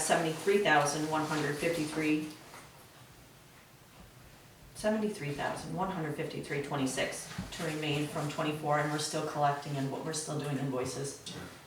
So are you saying we still owe? No, No. we're in debt. It's a fund, I created a fund for itself, so that's what we've expenditured for 23 and 24, so it's still, we're in the negatives. It was We all, still it was have all debt. contracted work outside of the town. So those invoices are still coming in. No? No, So this is what we need to get reimbursed for from the feds. yes, we're still in the hole that we need to collect from them. So we're gonna have incoming 75,000 or so from 2023, and then I'm just looking, I'm going off this sheet here, 94,000 or so. Let's just say we have quite a bit of money still coming in for projects we've already completed and paid for. What will we do with that money? Will that go toward lowering our? Whoa. Whoa. Yeah. So this money that's here for FEMA 23 and 24, payroll was not considered in that. So once we get all the funds reimbursement back, I then have to sit down with Danielle and Skip and go over each individual breakdown And they have the disbursement where it goes to the highway, what goes to the general fund as far as my pay, his pay, and everybody who is included in this. Then it'll see where we're at, if there is any extra. Yeah, it But should be- typically there's, It should be a wash. yeah. You know, we're not making any money on this, except perhaps for the mitigation projects. Yeah, maybe I didn't explain this clearly in my question. The town has already paid, Yeah, that's To why do we're in the the work. hole. Correct. Right, We right. haven't received the funds back yet from but we don't FEMA. owe anybody, we've No. already paid Correct. for it, so And we're we've still, already, I know, we put out the money, we've got the work, we did the work. Now we're gonna get reimbursed for it, what are we gonna do then with that well, it's gonna reimbursement? balance this out, it's gonna clear these accounts out. Yeah, She took a loan, did she take a loan? I have to not pay? borrowed 1 cent from my loan. We borrowed a lot So, of money from other set-aside funds okay, that were that's it. sitting there Borrowed, I We see, have so we to- have, from I see. ourselves, from, Okay. yeah. all right, Right, so we have 19 funds We have to pay them back. gotcha, that, okay, that are all enrolled into one funding accounting. gotcha, thank you. So we'll be in the hole for the 2023, $6,852. Right. We're So done. out of The that, town's share, that's our Right. portion. Yeah. That we get assistance for. to the next flood. No, there'll be no more. So- There'll be no more of that. As far as scheduling our budget hearing, do you still have to sit down with Skip and Danielle as far as? Oh, it has nothing to do with budgeting. This has nothing, Oh, okay, this So has nothing to do reconciliation. with okay, The invoices budgeting. and if they match up and okay. how Thank close you. we are. Any questions? Thank you, Skip. Yeah, Yeah, thank you. keep up the good work, that's impressive. So I will, if you can get me that letter, Mike, I'll shoot that along to my friends at FEMA. Okay, In the so state. tell me who I need to get it from, Oh, just the gentleman Brian? Michael Lapointe or Brian Boyd? who's the federal guy. Michael. Michael Lapointe, for him. for USDA, Yeah. okay. And just to, you know, give a thumbnail about what the project would do and stress the word mitigation.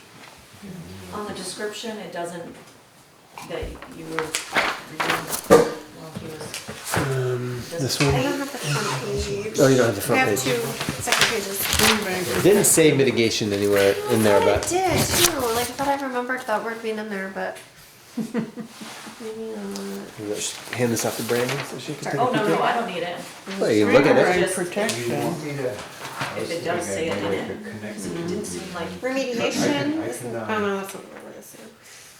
Yeah, Yeah, or I'll do it, I'm the one that's been going back and forth on this, so I'll do well, he that. wants to chat with you. Okay. If you feel uncomfortable talking about Lots of FEMA word stuff. mitigation. In my brain, I thought I had said it. It'd be a big conversation, as long as he stresses. It seems like it falls right in that category. though. He's I much don't more think so. forthcoming in person than he was with the email. Which is what Brian told me also, so. Anyway, yeah. okay. So, Skip, there's another, I think this is Diana's note here in the agenda. The RFPs for the 2 bridge replacements have been sent to a list of approved contractors. Bids to be open at the January 27th meeting. And this is your note, Diana, who will Yeah. oversee the project? Either me or Michael, I would say, or both. Okay, The bridge. the bridges, Well, I'll have to give quarterly reports for that, so. Boy, I don't feel qualified to oversee those, the actual construction projects? yeah, I'm not qualified to oversee that. Well, the engineer. I'll do it. The engineer. Just kidding. The engineer's not just gonna drop us. well, Right. yeah, He's gonna but, be involved to a Yeah, certain he should Does he have to sign off at He has various to sign points? off. After the work is done, he still has to sign off. So Right. he's not gonna just drop us. no, He's gonna want somebody like me to go and make sure that they're doing the work to the spec. day to that day, we- yeah, Right, and the idea of hiring a contractor is that they take over the job, they're responsible for the job. In that RFP, are there, like, for instance, before there's a concrete pour, is there an inspection by the engineer to make sure that there's enough rebar or whatever, you know. Yes. That's all in that RFP? Usually he wants to be there during the pour. Yeah, To test the concrete for, make sure it's the right mix, it's the right Yeah. rebars all in, but yes. okay. So I think that's part of Nate's scope of work, Okay, is to thank you. oversee a lot of the step by step. I certainly am gonna have my eyes on it also. Great. You know, and the FEMA guy will also be, because he's responsible for that excess money. Plus I have to give them a formal report every quarter. Yeah, Yeah, so there's gonna be a lot of eyes. We'll see you more than once a quarter. I'll just be driving by. You go check the beaver dams. Right, yes. By then I'll be. So, on that topic, did we send money to the state for the stream alterations permit? We just talked about that today again. That got done? Okay, cause Okay. last week I got an email from, a Jared? phone call from, Oh. from Nate, Okay. asking if that has happened. Okay. And I didn't go to the last meeting, which I Yeah. would have asked you guys about that then, but the state needs their $200 and the application put in. Yep, application's been done. Their credit card payment online wouldn't work, No? so they're, if you click right on it, check, and so it's in your checks. Oh, there's a check here? Yep. Oh, But the okay. application's already been accepted. Okay. That'll go out tomorrow. that's just a Oh. permit to actually work in the stream. Yes, Yep. yeah, yeah. So we need one for each bridge. We did the first one already. Okay. Okay, That was done a while ago. yeah, it's just good to make sure everything's in Thank you. place Yeah.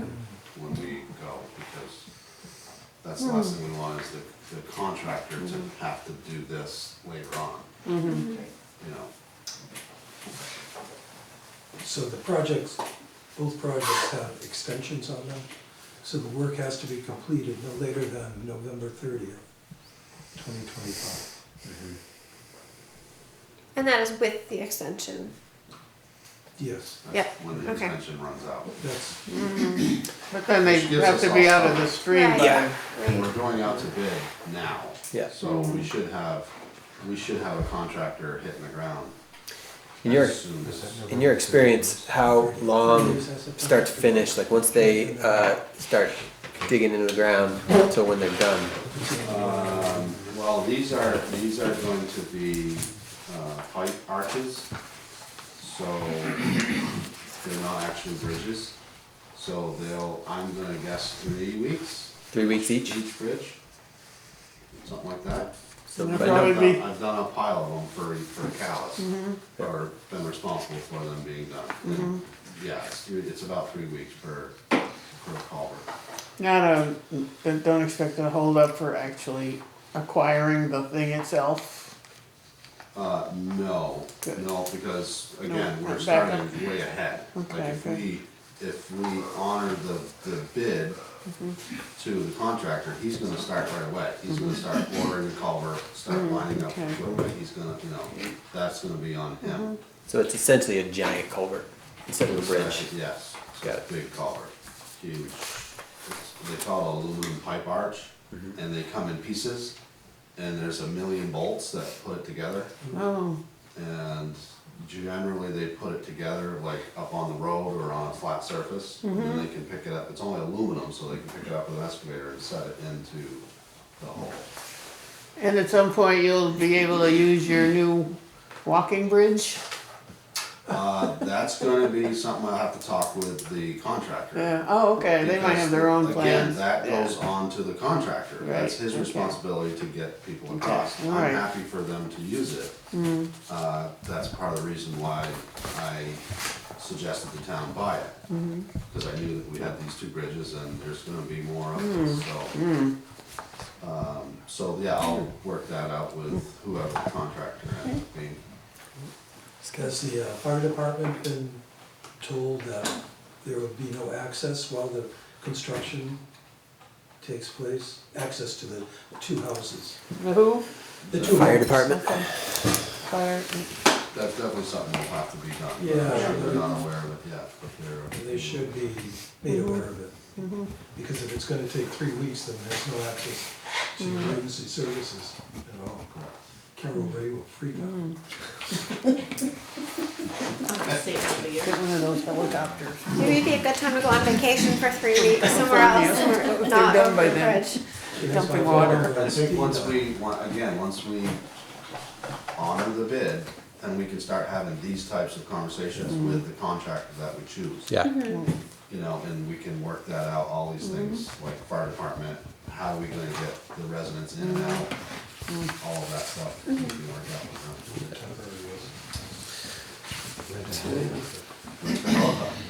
I like that idea. There might be some extras if they don't burn them all up in California. All right. Thanks, Skip.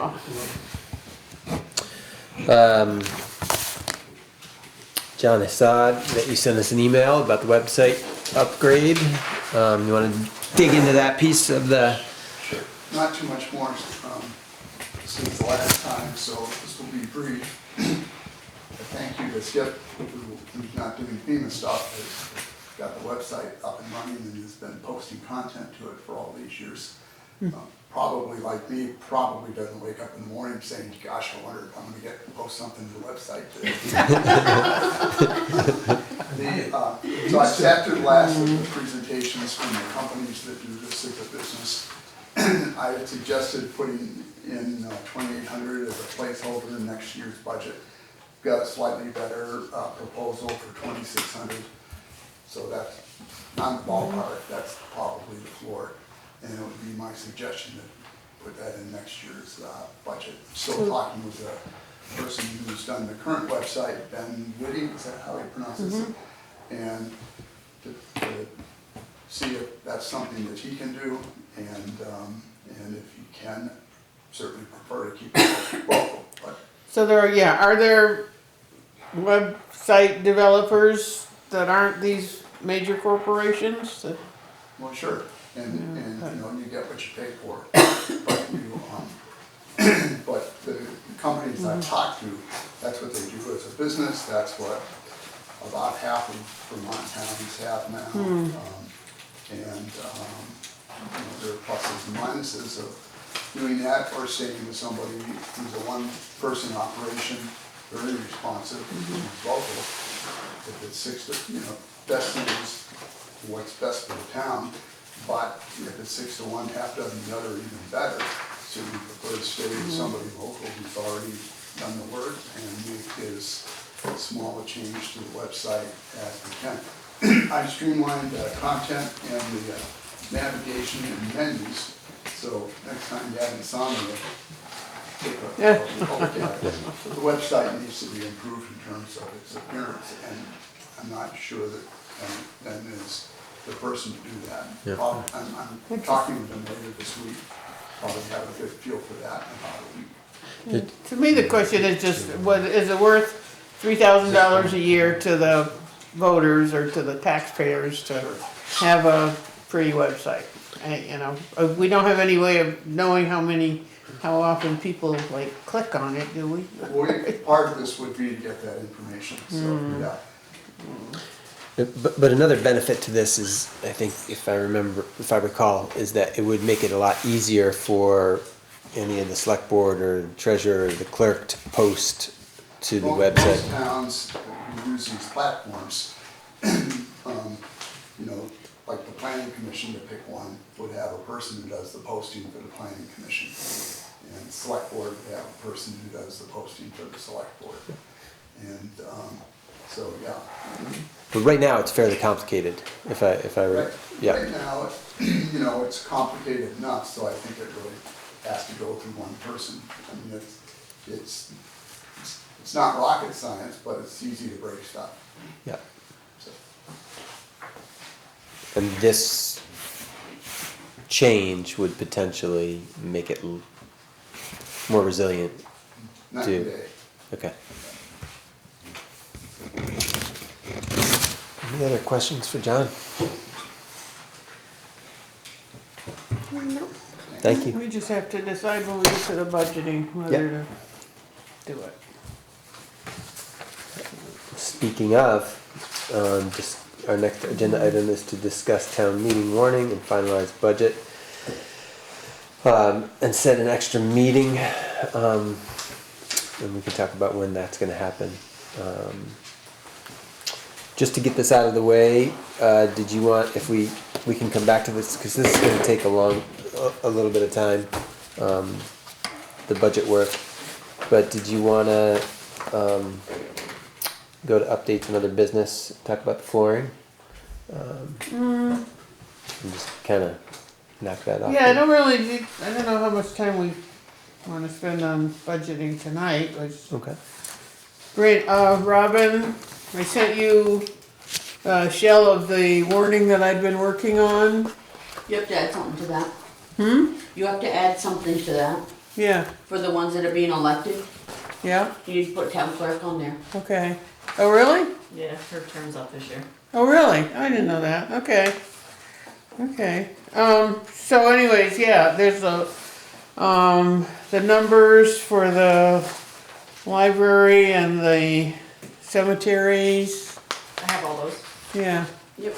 okay, so, and, all the, nonprofits, and should I We're just come still in? missing some, Yeah, but yeah. yeah, Missing them because I haven't sent their request in yet. And if they don't get in by the time we need to submit it, then they just don't get on. Yeah, right, but if I keep them in there, they get it automatically. well, I mean, yeah, some years even a phone call would, sometimes, if there's somebody that has time, assistant clerk or something, to do that, because these are small organizations that don't all have a dedicated person to reach out for $100 a piece, for all these different towns. And we're not gonna have to talk about the school building this year. Steve is gonna continue to think about where discussion of school budgets might fit in, cause we went through this last year, right?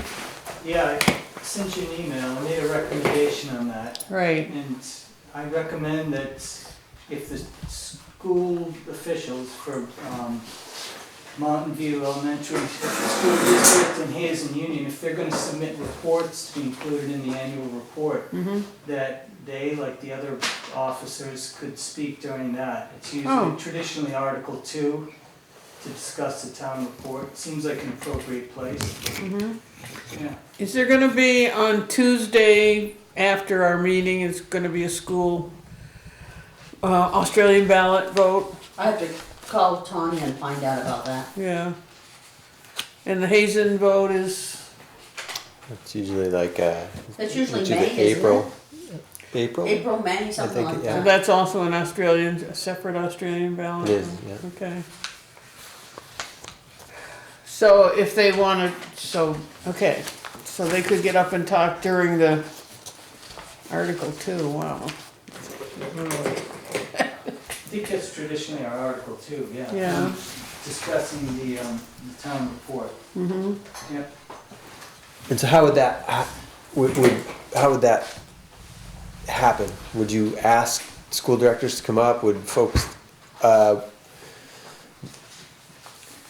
ask to be recognized, and then, for instance, would a school director ask to be recognized so that they could address something in the town report Yeah. relevant? Got it, Yeah. okay. Yeah, and, under Robert's rules, just the basic rules, any recognized speaker can speak for 10 minutes. And then that could be extended if necessary. They usually don't go for 10 minutes, but they can.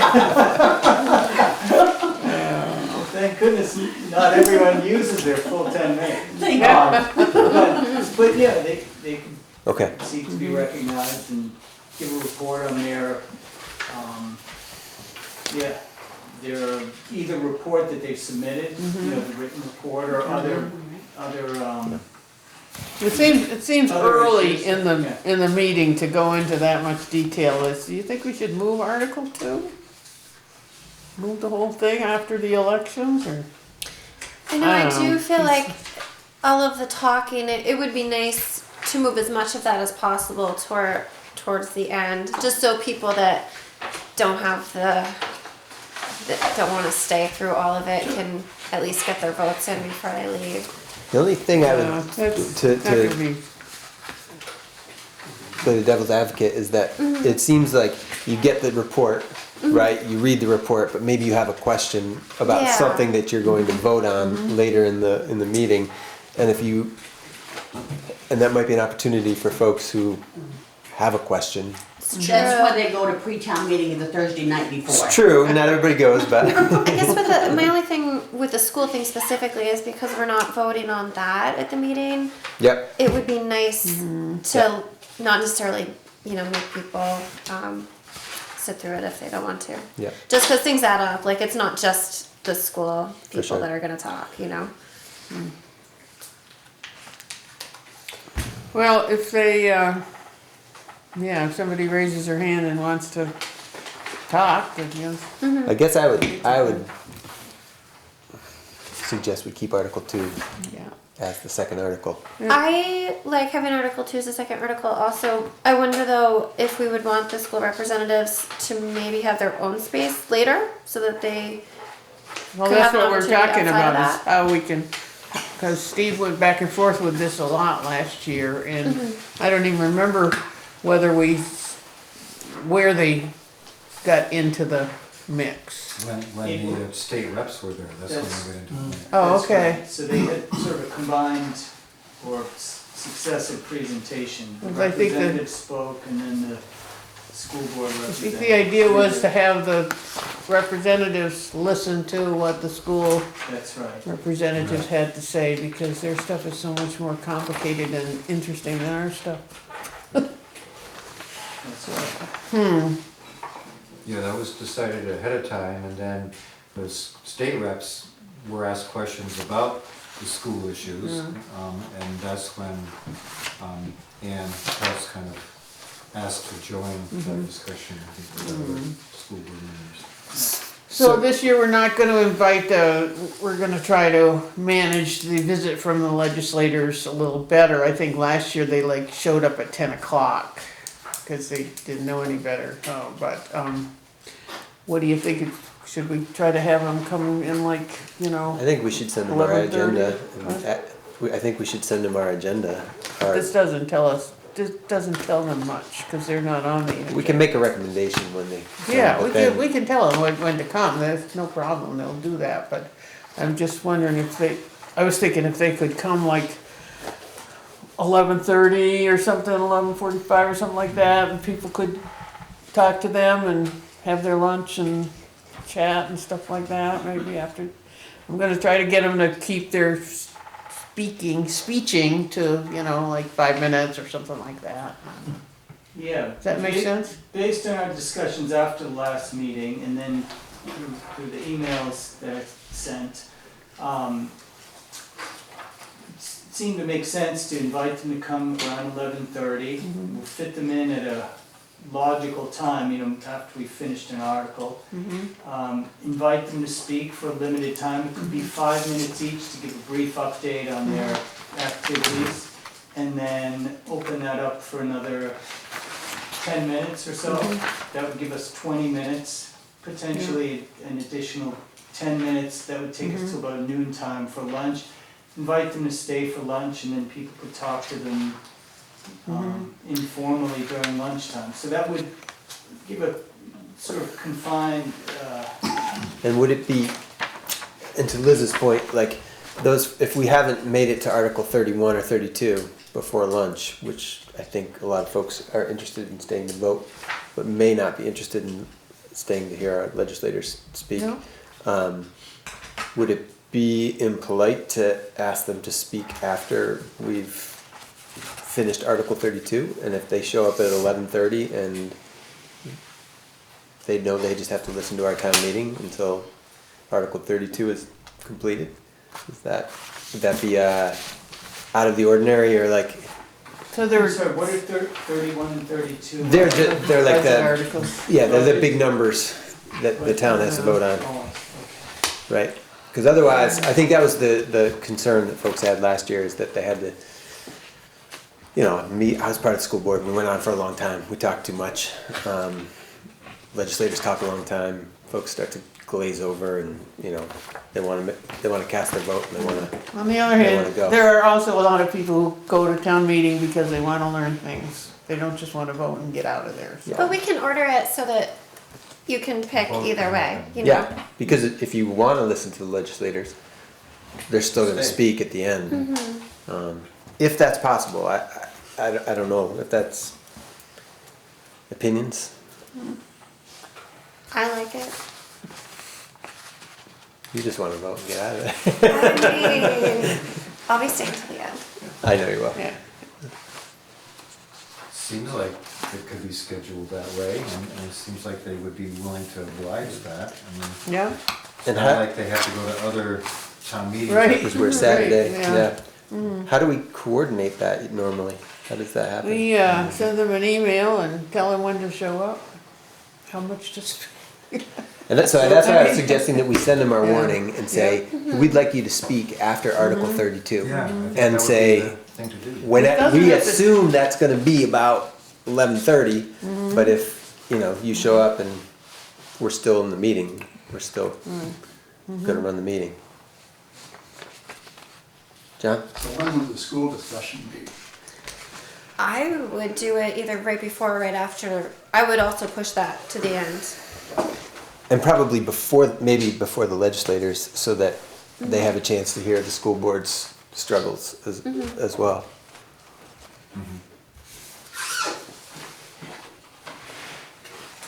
I mean, they should go fairly fast.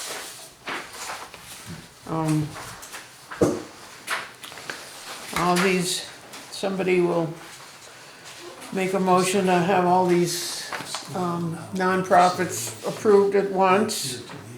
And, Yes, those are usually combined, yep. Yep. so it's possible that we could get to these articles early. This is one of the goals of the town. So does that, There's just a few people that feel that way. And then if there's anybody with any other non-binding business, So we brought that just, hopefully not. So would that be a separate article? discussion came up. Article 32? I think that's a good question for Steve.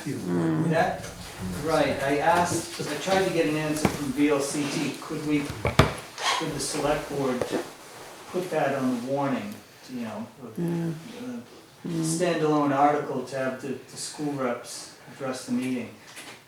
I don't know for certain about that. I know VLCT said they could only advise the select board on that.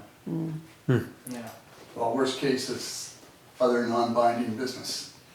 The catch-all article at the end. Yeah, It's true, yeah. That yeah, works. Seems like, yeah, it's not really, it is business, but it's not business. seems like that would help not get the meeting bogged down on the front end too, to do it that way.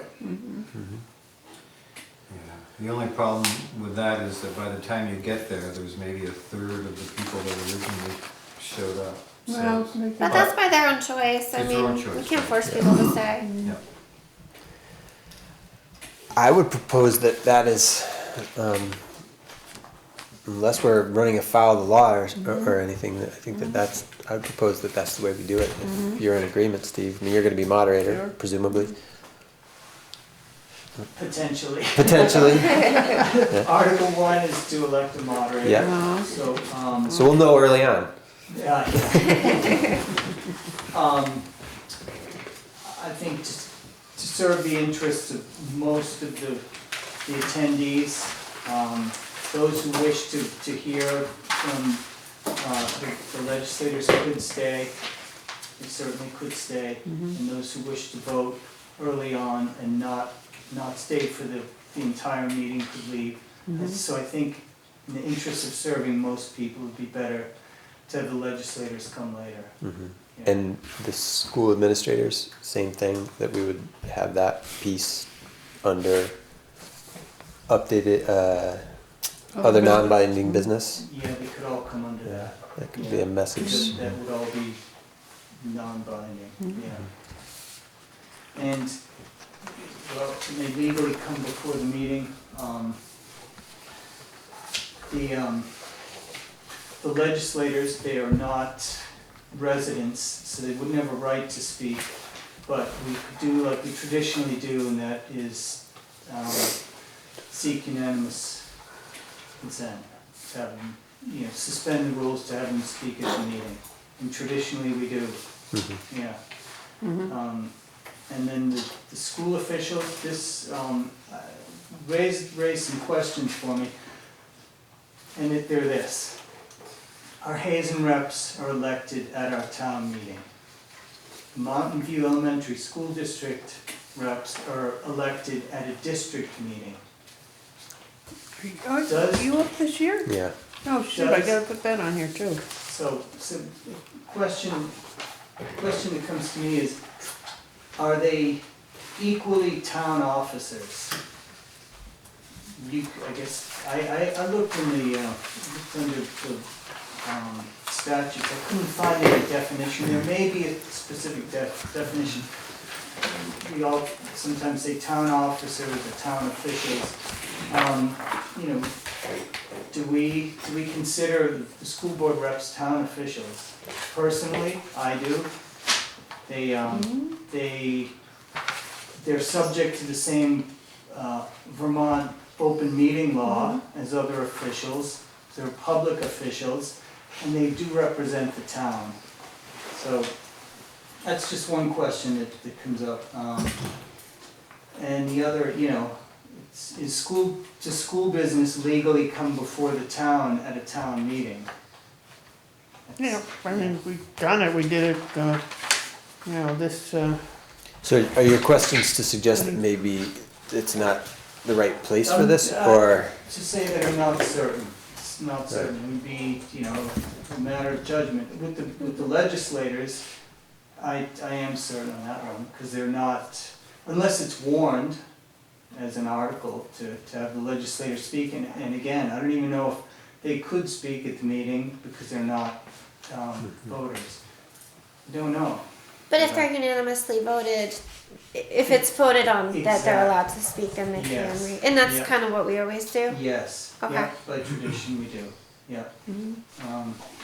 And if the question ever arose, could the school officials be recognized as town officers?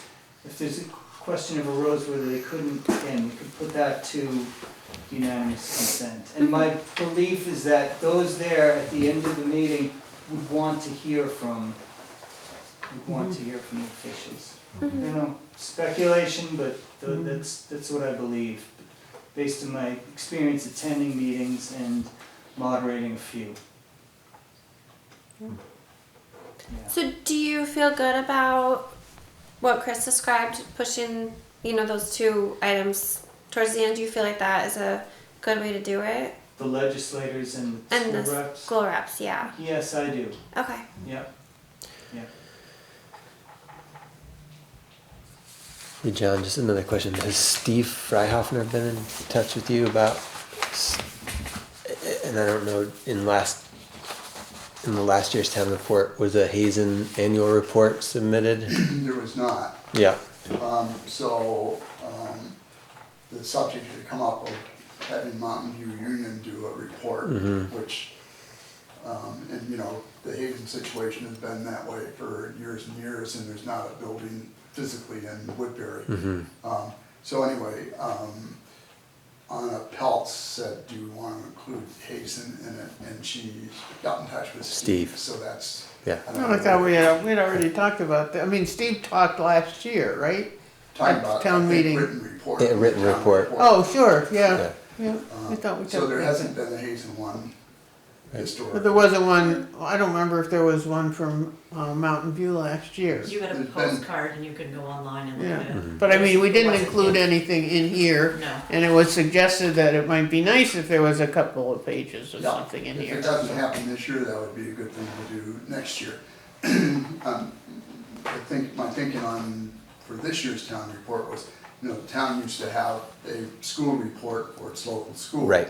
Didn't have a report for Hazen, and so Mountain View is the operator of the local school, it seemed like it made sense to have a report in the town report. Yeah, but if, If there's something for Hazen too, I think that would be great. I think that Okay. Steve has a draft, I've seen a draft of an annual report.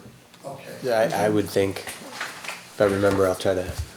From Steve or from the district? From the, Steve is writing it, he's the chair of the Hazen board, yeah, and, that'd be terrific. So I'll shoot him a note. is CV Fiber gonna need 2 pages again? I think their report this year is 1 page. No. Okay. all right. Just one more point there, if the school officials submit reports and they're included in the town report, and the town report comes up as Article 2, the school officials may rise and want to speak about their reports, it's in, in the town report. Could we give them a heads up that we're hoping to have them have their own designated time towards the end?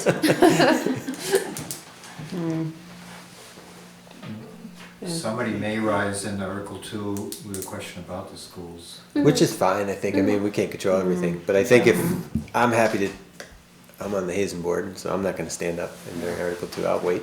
And I think we can make that message to Steve, and Do you, if like, somebody really wants to do it. as they'll the do it. moderator, do you feel like if somebody brought up something related to the school during Article 2, could you just say, hey, we're gonna try to have a chunk of time designated to this later on, can you wait for that time? Well, if they have submitted a report and it's included in the town report, Right. and there's consideration of the town report, I think it would be in order for them to speak then. So we just, I mean, we could express to them, we could express to them.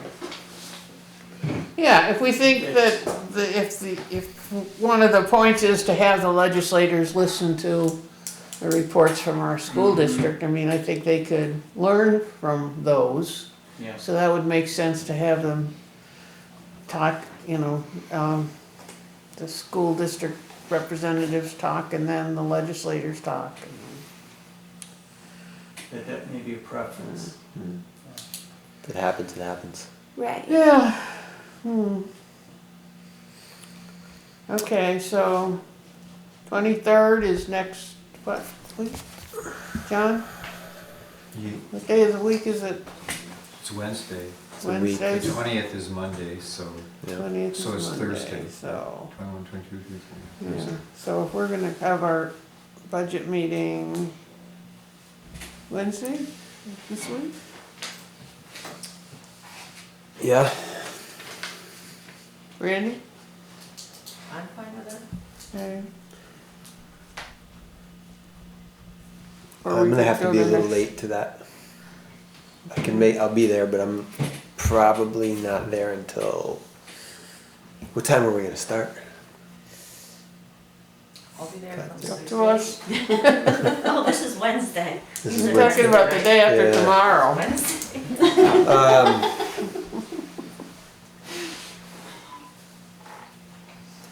We could still go to next Monday, I guess. It's-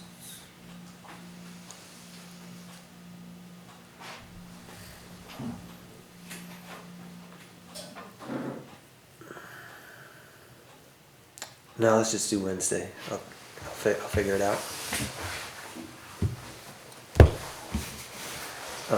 We could do Friday too, I don't care about that. I'm gone Thursday, Friday. What? I'm gone Thursday, Friday. Oh, okay. Which is fine, I mean, No, you're still a you need to quorum, be I there, don't have to be there, but, Yeah, you do. yeah, so either Wednesday or Monday for me. Monday would be better, but I don't wanna cramp your style, John.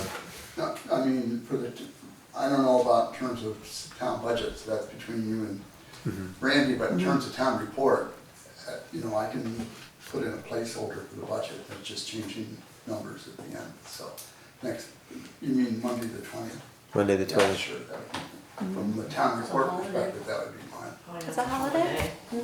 What? It's a holiday. Oh, it's What holiday? Martin Luther King Day. Well, What was that again? Oh, Martin Luther King Day? Tuesday would be fine too, so. we could, I mean, a lot of people work on Martin Luther King Day. A lot of people work for the betterment of their government on Martin Luther King Day, because that's the whole idea. I don't know, Woodbury has the day off. So you get Is that overtime. that Oh, you holiday? don't. You It get goes to paid. overtime. You get paid. Double time.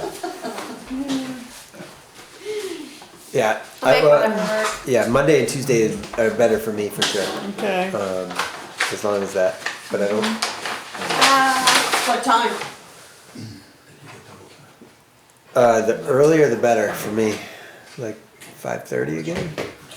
I can do You what 5:30 time? Well, what this time does on Tuesday? Does the office open on Tuesday night? Right. Yeah. Yeah. 6 to 8. 6 to 8. So let's just do 6. Right, since you're there at 6. Tuesday at 6. Tuesday. Day Now it's later. on to Tuesday now. Yeah. Okay, next. Well, you said Monday's a holiday. said, yeah. It sounds like that's. Yeah. All right. So Tuesday at 6. Tuesday the 21st, right? And then Brandy, what do we need so that we can make that pretty efficient? Meaning the budget? Well, yeah, like if we, can you send us some like, I know you gave us updated numbers Well, today. there's ones, I want it to be transparent. I want the grants. So do you want me to be there at that meeting to discuss those Oh, well, grants? no, I can check in with you and see Okay. what, if you've got results that day. It's guaranteed that we'll get that grant. Do you mind being there, Michael? For just that we can, If it's helpful, I will be there. I think it would be helpful Okay. and we could do that first so that you could leave. On Tuesday, yeah. Okay. So that would be next week, Tuesday. Yeah, so if you're there Tuesday, we'll do that grant work first and then you can head home and, So Brandy, you gave us, this, 6-page highway and then this. Nope. No. So don't look at the financial statement, just look at the highway budget, Okay. because that's where I put in the grants. Okay, but, And that's where the big ones for 232,000 that we're still Yeah. pendulum waiting for. And that's both, we have the revenue side and we have the expense side. And so the 9,000 for the garage maintenance, is that supposed to be for the roof? some of Or it's is the that something bathroom. else? Some of it's the bathroom. Okay. The bathroom really needs a remodel. I'm not kidding. I'm not gonna I describe am not it. going to, I've seen your house. Question for you though. So mitigation, no FEMA, yeah. So FEMA, hypothetically mitigation, isn't that what culverts, and we put in for 30,000 for culverts for next year? These are budget questions, either and or.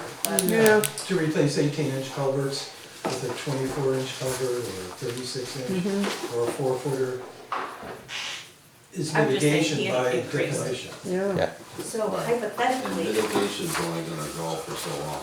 FEMA mitigation's only gonna go for so long. we're just talking about 1 year, it's next year's budget. Raising the taxes 30,000 for culverts, if we have a remainder, a cushion for mitigation of leftover from FEMA, that's what I was getting at. She's wondering if we can cut down that culvert number. We don't know what that will be yet though, right? Until we get the, We're definitely getting the money for the bridges, right. even without them being done. Anyway, we can Well, I discuss. think that some of that money can be used for a couple of the large culverts on County Road that we have already picked out that definitely need to be upgraded. But you still gotta have some money in for just normal culvert repair. Oh, yeah, I know. Like replace. Typically, we do like 4 grand, 4 or 5 grand. Okay. Well, Always say last that year we the did increase 15 and now we're looking at 30, so, That's yeah, what I that's, mean, yeah. So this is just Quite a a jump. budget, right? yeah. correct. It's a budget. But it's what we have to Right. try to justify. Well, you could justify 30 grand for culverts. based upon the past 2 Julys. I'm Absolutely. sure that would be an easy sell. If we were gonna save money, I would rather do it somewhere else than in Paul's. Well, there's the guardrails. I was just, Yeah. the mitigation, it's gonna be going to the highway anyway, regardless. That extra cushion is for mitigation, it's for the highway. That was my only thought. But I think that some of that mitigation, and maybe I'm wrong, but if there is extra money after we've paid for the bridges, this isn't the end of our culvert work. Oh, Right, God, like, no. so we've got years of culvert work ahead, Right. that money, hopefully, for next year's cycle, we could buy another $30,000 or $40,000 worth of culverts so that we can keep making sure that these rain events are less damaging. Right, I also, I have no real facts of this, but I'm suspicioning that the state is gonna up their standards for culvert sizing. Right now, the standard culvert is 18-inch. Oh, I'm sure that they're gonna up that to a minimum of 2 foot for just the standard road crossing. And so the bigger they are, the more money they cost, both to install and to purchase. And would there be a requirement, the state can't require you to like replace all the existing culverts, or can they? they can, no, they can require that we replace them according to their standards. To their standards, right? Yeah. They would have, No, but I'm saying that they wouldn't necessarily say, you gotta replace all your culverts in Woodbury with 24, it's if you had an event, if you had to put a new one in, it has to be 24. Yeah. Right, Yeah. the Regional Planning Commission does culvert inventories. I think it's every 4 years. That was just done for Woodbury this past summer. So when we're looking at projects for grants and for expenditures, that's what we reference when we go to look at which culverts to be replaced or upgrade, Got it. because that inventory is pretty accurate as far as what the conditions of the culverts are. Do we have something like this for general fund? Your general fund is only missing, a couple, well, 3 appropriations, 2 appropriations. And then, other than that, yeah, Oh, I'm looking okay. at the listers, so that one's not a big deal. Okay. And Right you here. could literally go to the last page of the general fund and see. Really? I think Okay, it's well, I think that's- 289,000 that we need to raise. That's, Yeah. that's this, balance balance sheet?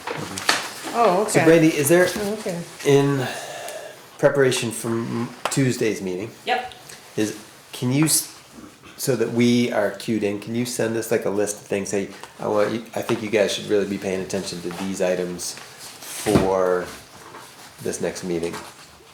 it's just the grants I'm worried about, and Okay. that's in the highway. Alright, And there is, I did write up a sheet Yep. for Brandy that, I don't know if you guys have copies of it, but that kind of gives you an outline of what's happening. And of course, this thing that we discussed tonight is in addition to that. yeah. But it sounds like, at least tonight's, we're not gonna budget for an extra 35 for that project in the hopes that, the FEMA mitigation funds can be used for that. Yeah, I mean, Great. And we're not tied to it. So And we're not tied to it, but yeah. We are gonna get, in fact, today, I think I got an email with an estimate for the tax mapping. And that was like 8,200 or something like that, so that would take all this Lister's education fund, well, we've got like $2,000 in here, so I guess that should be enough. As long as they're telling us we can use the Lister Education Fund, because the Listers go to a couple classes, you know. And that fund keeps getting, renewed with, I don't know how the money comes in from property transfer tax or something, but anyways. Alright, so I'm looking at the clock and Yeah. didn't do a great job. We're like about half hour over our adjournment time. Yeah. Is there any, Motion to adjourn. We're is there gonna- any other business? Downstairs in the town clerk's office looks great. The paint lady did a lovely job. She does a good job. Yeah, and I still would like to have us consider putting some black sheet vinyl down there. Cause we're gonna be more and more crowded with people, and we have to provide a place for the reappraisal.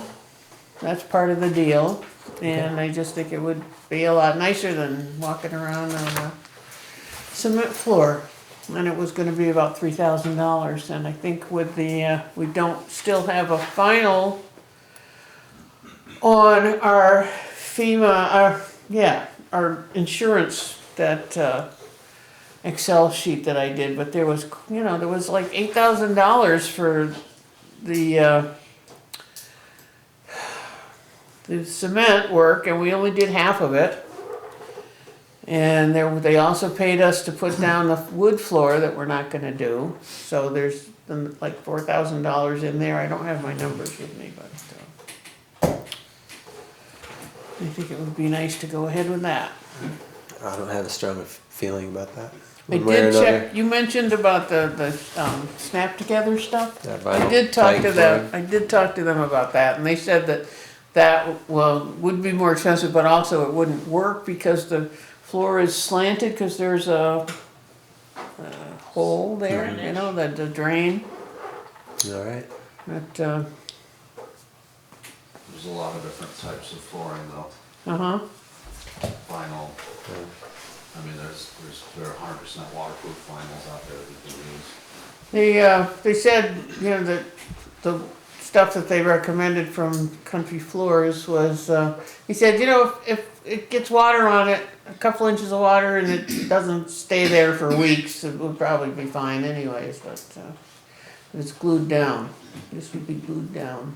Yeah, I would definitely go with something waterproof. Yeah, I mean, the concrete is gonna have water in contact with the new flooring. mm-hmm, So, because the concrete is made with water, is that what you mean? well, moisture comes through the Oh, concrete from yeah. the bottom, and it's gonna contact the flooring. Mm-hmm, okay, check out There that. is a vapor barrier also you can put under the flooring, Oh, which would help. mm-hmm, The thing is our septic is boom right there, and then when the water comes off the hill, it floods it, and that's what septic water was in the basement.